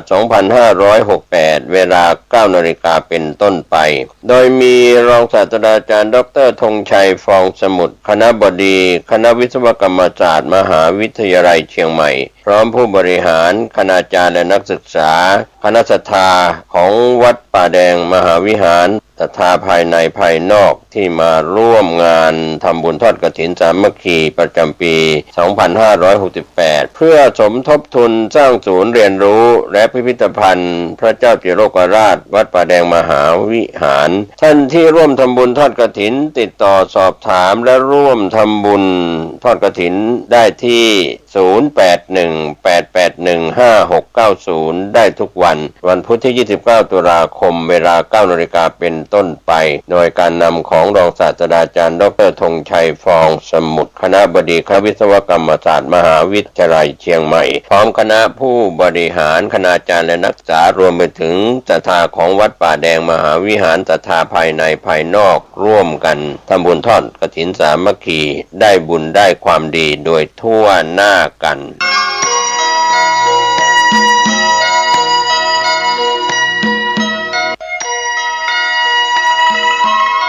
ข่าวสารเพื่อการประชาสัมพันธ์งานบุญงานกุศลกำหนดการทำบุญทอดกฐินสามัคคีทอดถวายณวัดบ้านกลางตำบลรีอำเภอรีจังหวัดลำพูนตรงกับวันเสาร์ที่ 18 ตุลาคมพุทธศักราช 2568 เวลา 14 นาฬิกาพิธีการ 12 นาฬิกาพระเทพรัตนนายกเจ้าคณะจังหวัดลำพูนและคุณแม่ดร.วรรณีปัญจทรัพย์ ประธานกฐินสายกรุงเทพพร้อมคณะเดินทางออกจากวัดพระธาตุธริพุนชัยวรมหาวิหารเวลา 14 นาฬิกาประธานกฐินและคณะเดินทางถึงวัดบ้านกลางประกอบพิธีจุดธูปเทียนบูชาพระรัตนตรัยสมาทานเบญจศีลกล่าวคำถวายผ้ากฐินพระสงฆ์อัปโรกฐินดร.แม่วรรณีปัญจทรัพย์มอบเงินขวัญถุงประธานสงฆ์และประธานฝ่ายคฤหัสถ์กล่าวสัมโมทนียกถาถวายจตุปัจจัยทายทานแด่พระสงฆ์อนุโมทนารับของที่ระลึกวัตถุมงคลเป็นเสร็จพิธีและก็เชิญแขกผู้มีเกียรติร่วมรับประทานอาหารเชิญท่านร่วมบุญร่วมกุศลในงานทอดกฐินสามัคคีในคราวครั้งนี้โดยทั่วหน้ากัน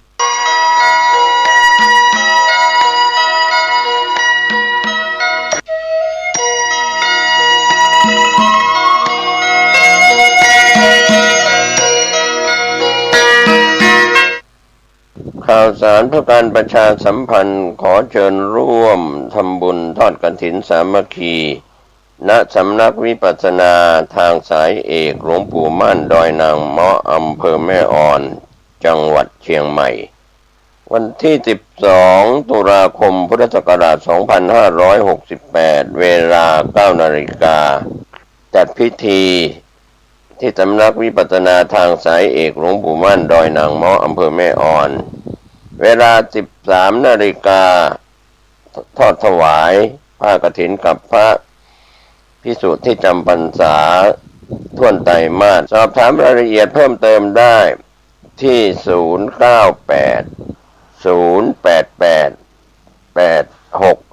098-088-8655 ได้ทุกวัน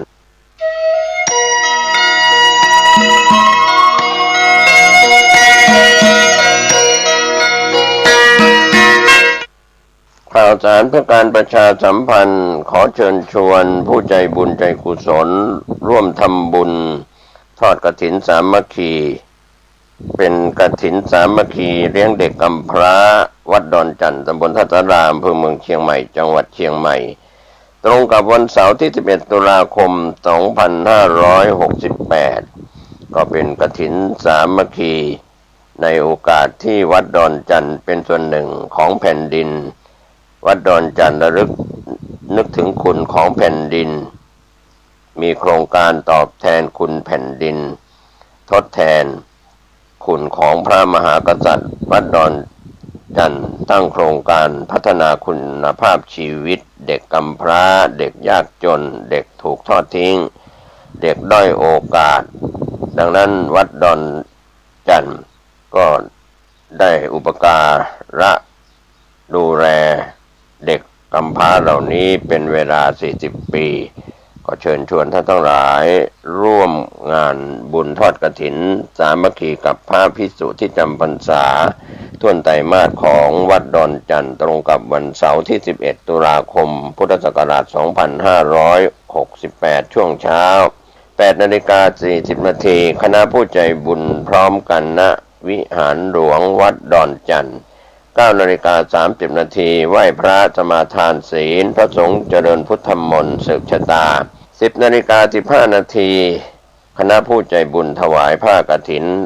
สำหรับท่านที่จะร่วมทำบุญผ่านออนไลน์ในนามวัดดอนจันทร์ธนาคารไทยพาณิชย์ชื่อวัดดอนจันทร์เพื่อเด็กด้อยโอกาสเลขที่บัญชี 664-301-4784 ติดต่อสอบถามรายละเอียดเพิ่มเติมได้ที่คุณแม่เล็กภูลผล 094-635-9159 หรือไลน์วัดดอนจันทร์ 082-288-542 ก็เป็นงานทำบุญทอดกฐินสามัคคีตรงกับวันที่ 11 ตุลาคม 2568 ช่วงเช้า 9 นาฬิกาเป็นต้นไปเชิญผู้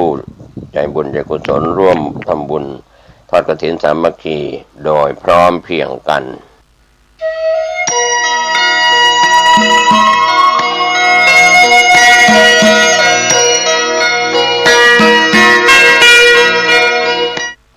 ข่าวสารเพื่อการประชาสัมพันธ์กำหนดการพิธีตัดหวายฝังลูกนิมิตผูกพัทธสีมา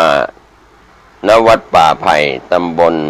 ช่อแรอำเภอแม่แตงจังหวัดเชียงใหม่ตรงกับวันเสาร์ที่11ตุลาคมพุทธศักราช2568ช่วงเช้า 9 นาฬิกาเชิญแขกผู้มีเกียรติมีเจ้าภาพตัดหวาย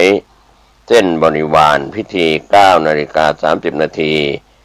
พิธีตัดหวายเส้นบริวารลูกนิมิตจำนวน159เส้น 12 นาฬิกาเริ่มลงทะเบียนผู้ที่รับเป็นเจ้าภาพลูกนิมิตเอก 13 นาฬิกาพิธีตัดหวายลูกนิมิตเอก9รูปพระสงฆ์108รูปทำพิธีผูกพัทธสีมา 15 นาฬิกา 30 นาทีถวายมหาสังฆทานแด่พระสงฆ์จำนวน108รูปเวลา 16 นาฬิกาพิธีอุปสมบทฉลองอุโบสถก็เป็นกำหนดการพิธีตัดหวายฝังลูกนิมิตผูกพัทธสีมาณวัดป่าตำบลช่อแรอำเภอแม่แตงจังหวัดเชียงใหม่วันเสาร์ที่11ตุลาคม2568ช่วงเช้า 9 นาฬิกาเป็นต้นไปจนถึงเวลา 16 นาฬิกาเป็นเสร็จพิธีก็เป็นงานพิธีตัดหวายฝังลูกนิมิตผูกพัทธสีมาวัดป่าไผ่ตำบลช่อแรอำเภอแม่แตงจังหวัดเชียงใหม่เสาร์ที่11ตุลาคม2568เชิญท่านร่วมงานบุญนี้โดยพร้อมเพรียงกัน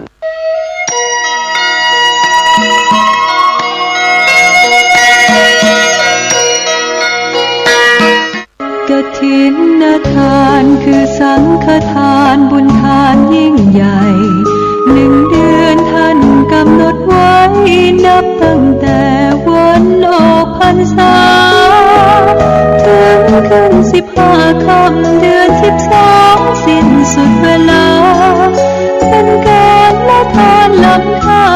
สืบทอดนานมาแต่ครั้งพุทธกาลขอเชิญชาวพุทธร่วมใจกันทำบุญทอดกฐินบำรุงพระสงฆ์ผู้ทรงศีลบำรุงพุทธศาสนายืนนานล้อมรวมศรัทธาเพิ่มพูนกุศลบุญทานต่อยอดประเพณียาวนานทอดกฐินทานตามกาลเวลาสร้างมนุษย์สมบัติสวรรค์สมบัตินิพพานสมบัติเพิ่มพูนศรัทธาปัญญาขจัดความตระหนี่ห่างไกลชีวาสร้างเหตุความร่ำรวยด้วยกฐินทานล้ำค่าสร้างเหตุปัจจัยด้วยศรัทธาด้วยปัญญารู้เห็นทำตามจริงขอเชิญสาธุชนสร้างบุญกุศลยิ่งใหญ่ร่วมทอดกฐินด้วยใจสร้างหลักชัยชีวิตให้พึ่งพิงทานศีลภาวนาทำให้ครบถ้วนเกิดสุขแท้จริงเพิ่มบุญกุศลสูงยิ่งบุญทอดกฐินทาน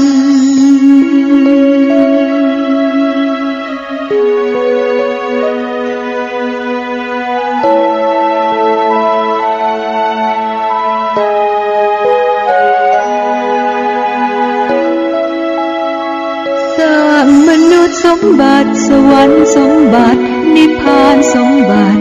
เพิ่มพูนศรัทธาปัญญาขจัดความตระหนี่ห่างไกลชีวาสร้างเหตุความร่ำรวยด้วยกฐินทานล้ำค่าสร้างเหตุปัจจัยด้วยศรัทธาด้วยปัญญารู้เห็นทำตามจริง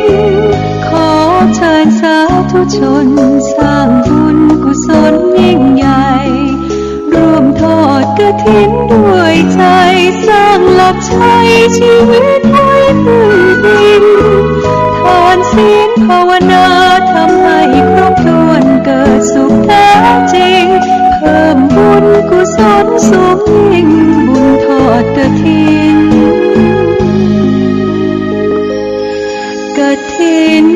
ทาน สดีครับท่านผู้ฟังที่เคารพการนำหลักธรรม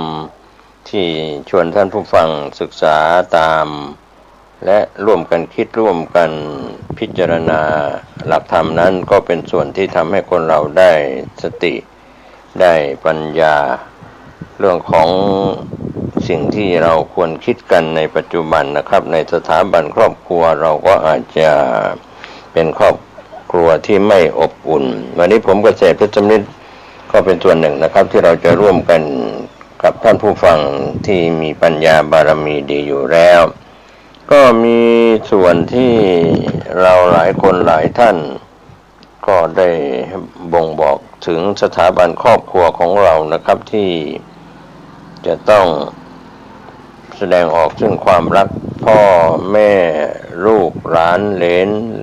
คนในครอบครัวพี่น้องต้องแสดงออกซึ่งความรักเพื่อให้เกิดความอบอุ่นก็ในส่วนเรื่องของความอบอุ่นในครอบครัวพ่อแม่ลูกหลานญาติก็แล้วแต่ก็ถ้าเรามามองคำนึงถึงความเป็นพ่อความเป็นแม่ความเป็นลูกความเป็นหลานเหลนโหลนก็แล้วแต่7ชั่วโคตรบางคนก็เกิดมาเป็นบุคคลที่มีความสมบูรณ์ด้วยอวัยวะที่สมบูรณ์นะครับร่างกายสติปัญญาอวัยวะสมบูรณ์บางคนก็มีร่างกายเกิดมาไม่สมบูรณ์เรียกว่าเป็นเด็กที่ไม่สมประกอบเช่นเด็กออทิสติกก็เป็นเด็กพิเศษไปก็เป็นเรื่องที่อาจจะมีความผิดปกติทางสมองมาแต่เกิดก็เป็นลักษณะเฉพาะตัวและความแตกต่างกันโดยเฉพาะออทิสติกนั้นถือว่าเป็นความพิการแบบหนึ่งหากพ่อแม่ต้องการความช่วยเหลือด้านการรักษาพยาบาลการลดหย่อนภาษีจากรัฐบาลความพิการนั้นเป็นเรื่องภายนอกแต่เรื่องของการพิการทางด้านจิตใจนั้นก็มีส่วนที่จะต้องรีบเร่งแก้ไขวันนี้ลูกหลานของเราในครอบครัวอาจจะมุ่งมั่นไปที่เรื่องของอินเทอร์เน็ตหรือโลกโซเชียลมีเดียมากเกินไปหรือไม่ในรอบ24ชั่วโมงก็ทำให้เรามีความห่วงใยบุคคลในครอบครัวก็ทุกชีวิตในยามแก่เฒ่าชราก็กระทรวงมหาดไทยได้ให้ความสงเคราะห์เรียกว่าสร้างบ้านสงเคราะห์คนชราไว้ในแต่ละภาคของประเทศไทย เพื่อดูแลคนแก่วันนี้คนในครอบครัวจะเป็นลูกชายลูกสาวลูกเขยลูกสะใภ้ก็อาจจะมีความรักที่จืดจางระหว่างพ่อแม่ลูกจะเป็นพ่อผัวแม่ผัวพ่อตาแม่ยายอะไรก็แล้วแต่ก็เป็นโรคเรียกว่าโรคความไม่เข้ารักกันไม่ลงนะครับมีความขัดแย้งกันระหว่างพ่อแม่ลูกพ่อตาแม่ยายลูกเขยลูกสะใภ้อะไรก็แล้วแต่ก็เป็นเรื่องที่สายเลือดโลหิตจาก7ชั่วโคตรและคนที่เข้ามาร่วมชายคาก็เป็นเรื่องที่เราอาจจะมองเห็นว่าบุคคลที่เป็นคนแก่มีวัยที่สูงอายุแล้วก็มีภาระในการเลี้ยงดูแม้แต่วัยที่สูงอายุที่เราเรียกว่าวัยชราของประเทศไทยก็มีการดูแลผู้สูงอายุ60ปีขึ้นไปก็มีการจ่ายเบี้ยผู้สูงอายุและสูงวัยจากอดีตจนถึงปัจจุบันก็ตามขั้นบันได66 170 780 890ขึ้นไปก็เป็น1,000 บาทอะไรทำนองนั้นแม้ว่าจะมีอะไรที่อึมครึมในรัฐบาลนี้หรือรัฐบาลที่ผ่านมาที่จะมีการให้เบี้ยกับผู้สูงวัยที่อาจจะเปลี่ยนแปลงไป ก็จะไปอ้างว่าคนสูงวัยนั้นมีทั้งคนจนคนรวยมีทั้งคนสุขคนทุกข์แก่แล้วมีความสุขเพราะอยู่ในครอบครัวของลูกหลานที่มีความสุขหรือตนเองมีอันจะกินมีใช้อะไรอย่างนี้เป็นต้นก็วันนี้พ่อแม่ลูกหรือสถาบันครอบครัวก็จะต้องเข้าใจซึ่งกันและกันชาวบ้านหรือครอบครัวที่เราได้ประสบเจอหรือได้รู้ได้เห็นกันก็เป็นเรื่องคำว่ามีจิตใจที่ใสสะอาดบริสุทธิ์เรียกว่าจิตใจขาวสะอาดบริสุทธิ์รักพ่อรักแม่บูชาคุณของพ่อแม่บูชาคุณของผู้มีพระคุณเรียกว่าจิตใจใสสะอาดขาวบริสุทธิ์ในทางตรงกันข้ามก็เป็นคนใจจืดใจดำอกตัญญูไม่รู้คุณพ่อคุณแม่ลูกหลานญาติมิตรไม่รู้จักบุญคุณแม้กระทั่งลุงป้าน้าอาพี่ป้าน้าอาหรือญาติพี่น้องนะครับเรื่องนี้ก็เป็นเรื่องที่ทำให้เกิดปัญหา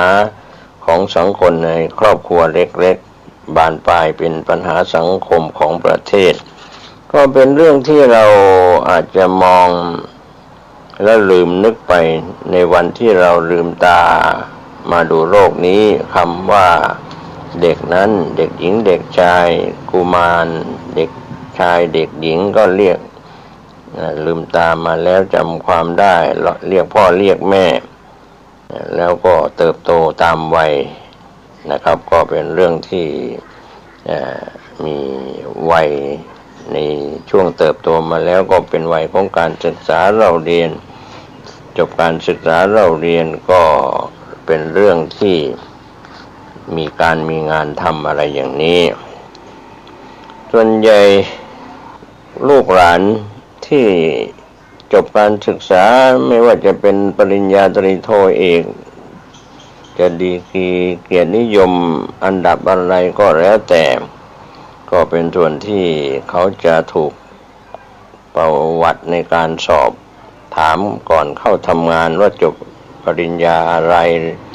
ได้เรียนทุนอะไรมาอะไรอย่างนี้ก็ในเรื่องที่พ่อแม่ก็จ่ายเป็นค่าเทอมให้ลูกอยู่แล้วในการศึกษาเล่าเรียนตามระดับการศึกษาอนุบาลประถมมัธยมอุดมศึกษาในรอบรั้วมหาวิทยาลัยในส่วนเรื่องที่มีภาพที่เกิดขึ้นในสถาบันครอบครัวนะครับไม่ว่าจะคุณพ่อเสียชีวิตไปก่อนหรือคุณแม่เสียชีวิตไปก่อนหรือเสียชีวิตไปพร้อมๆกันบางคนลืมตาดูโลกแล้วไม่รู้ว่าใครเป็นพ่อไม่รู้ว่าใครเป็นแม่ก็เรื่องราวต่างๆเหล่านี้อาจจะขาดความอบอุ่นในความมีพ่อมีแม่มีญาติมีพี่น้องบางคนก็มีความพร้อมหน้าพร้อมตาทั้งฐานะการงานการเงินต่างๆก็ทำให้ครอบครัวนั้นไม่ตกทุกข์ได้ยากลำบากไม่ได้ถูกเหยียดหยามจากคนอื่นๆก็เรียกว่าพึ่งพาตนเองได้เกิดมาแล้วนั้นไม่สามารถจะเลือกเกิดได้นะครับท่านผู้ฟังในส่วนที่ความเป็นคนจะเป็นชนชาติใดก็แล้วแต่ความสำนึกในความเป็นผู้มีสำนึกจิตสำนึกรู้บุญรู้คุณก็คือลูกหลานเหลนโหลนหรือใครก็ตามสำนึกในบรรพบุรุษที่ยังมีชีวิตอยู่หรือล้มหายตายจากไปแล้วตัวอย่างลูกหลานสำนึกในบุญคุณของพ่อแม่ปู่ย่าตายายลุงป้าน้าอาความผูกพันในครอบครัวเป็นสิ่งสำคัญแล้วก็ล้ำค่ามากกว่าเงินทองเสียอีกดังนั้นวันนี้ก็อาจจะเห็นว่าบางสถาบันครอบครัวเนี่ยมีลูกหลานคนใดคนหนึ่งตั้งแต่เกิดมาก็ถูกตามใจมาตั้งแต่เด็กตั้งแต่เล็กๆมีคนล้อมหน้าล้อมหลังเอาใจอะไรต่างๆเรียกว่าเป็นลูกคุณหนูเป็นลูกท่านหลานเธอก็โดยไม่รับรู้ว่าพ่อแม่จะลำบากอย่างไรบางครั้งเขา เขาต้องไปทำงานร่วมกับสังคมที่เป็นสังคมคนดีบ้างสังคมคนชั่วบ้างเขาก็คิดว่าเพื่อนร่วมงานต้องฟังเขาบางครั้งเพื่อนร่วมงานก็อาจจะไม่ได้ฟังเขาไม่ได้เอาใจเขาคนประเภทนี้ก็อาจจะเอาดีกรีเรื่องของการเป็นเด็กนักเรียนที่เรียนเก่งแต่เข้ากับคนเข้ากับสังคมไม่ได้บางคนเรียนไม่เก่งก็เป็นจุดด้อยนะครับให้เพื่อนฝูงมองข้ามความรู้การศึกษาก็เป็นตัวชี้วัดในส่วนของวัยเด็กๆจะต้องเรียนรู้แข่งกันเรียนแข่งกันรู้บางครอบครัวนะครับตามใจลูกให้มีที่อยู่ดีๆกินอาหารดีๆมีของเล่นของใช้ดีๆแต่เวลาที่จะไปทำงานอย่างเช่นไปช่วยพ่อแม่ทำความสะอาดตัดหญ้าในสนามของบ้านก็อาจจะต้องฝึกหัดให้ลูกได้เรียนรู้บ้างเรียกว่าให้เผชิญกับสิ่งที่เป็นจริงอย่างเช่นออกไปที่สนามหญ้าไปตัดหญ้าเคยเห็นบรรยากาศพ่อแม่เคยตัดหญ้าที่สนามหญ้าแดดร้อนระอุแต่ลูกหลานไม่ได้ทำอยู่ในห้องแอร์หรืองานในบ้านเช็ดปัดกวาดถูบ้านซักเสื้อซักผ้าลูกหลานต้องช่วยกันล้างถ้วยล้างชามไม่ใช่เพราะว่าคุณมีเงินก็ไปจ้างคนงานที่เป็นลูกจ้างมาทำลูกของคุณก็เป็นลูกท่านหลานเธอทำงานอะไรไม่เป็นเรื่องเหล่านี้การฝึกหัดลูกหลานให้ช่วยเหลือตนเองได้ด้วยก็จะเป็นสิ่งที่เพิ่มชะตาชีวิตที่ดีเมื่อเขาเติบใหญ่เป็นผู้ใหญ่ไปมีครอบครัวแล้วก็เรียกว่ามีการพัฒนาตั้งแต่เด็กๆไปจนถึงผู้ใหญ่ในอดีตนั้นเราลองย้อนไปหลายครอบครัวที่เกิดมาในครอบครัวที่ทุกข์ยากลำบากหาเช้ากินค่ำหรือเป็นกรรมกรแรงงานก็บางคนก็มองเอาตัวเองไปเปรียบเทียบว่าเรามีฐานะดีการงานการเงินดีคนเหล่านั้นน่ะได้ค่าต่ำกว่าเราอย่าไปดูถูกเขาวันนี้เขาเป็นคนจนวันหนึ่งเขาขยันหมั่นเพียรมีงานมีการทำเขาก็จะมีรายได้เก็บหอมรอมริบแล้วก็อยู่อย่างสุขสบายได้ในโอกาสอนาคตนั้นเปลี่ยนแปลงจากปัจจุบันคนจนก็กลายเป็นคนรวยคนรวยก็กลับกลายมาเป็นคนจนเพราะว่าประมาทในชีวิตดังนั้นสถาบันครอบครัวที่เราเห็นกันในวันสำคัญของประเพณีไทยวัฒนธรรมไทยไม่ว่าจะเป็นวันที่เรามีประเพณีสงกรานต์ตรุษสงกรานต์หรือประเพณีปีใหม่ของชาวล้านนาก็แล้วแต่ลูกหลานก็จะพากันกลับบ้านไปเรียกว่าสุมาคารวะไปแสดงความเคารพความรักต่อพ่อแม่ผู้เป็นผู้บังเกิดเกล้าหรือคนในครอบครัวหนุ่มๆสาวๆจากอดีตนั้นก็กลับบ้านไปหาบุคคลที่อยู่ในครอบครัวในต่างจังหวัดที่ห่างไกลจากเมืองหลวงก็มีเรื่องราวที่หลายคนหลายท่านเมื่อเป็นหนุ่มเป็น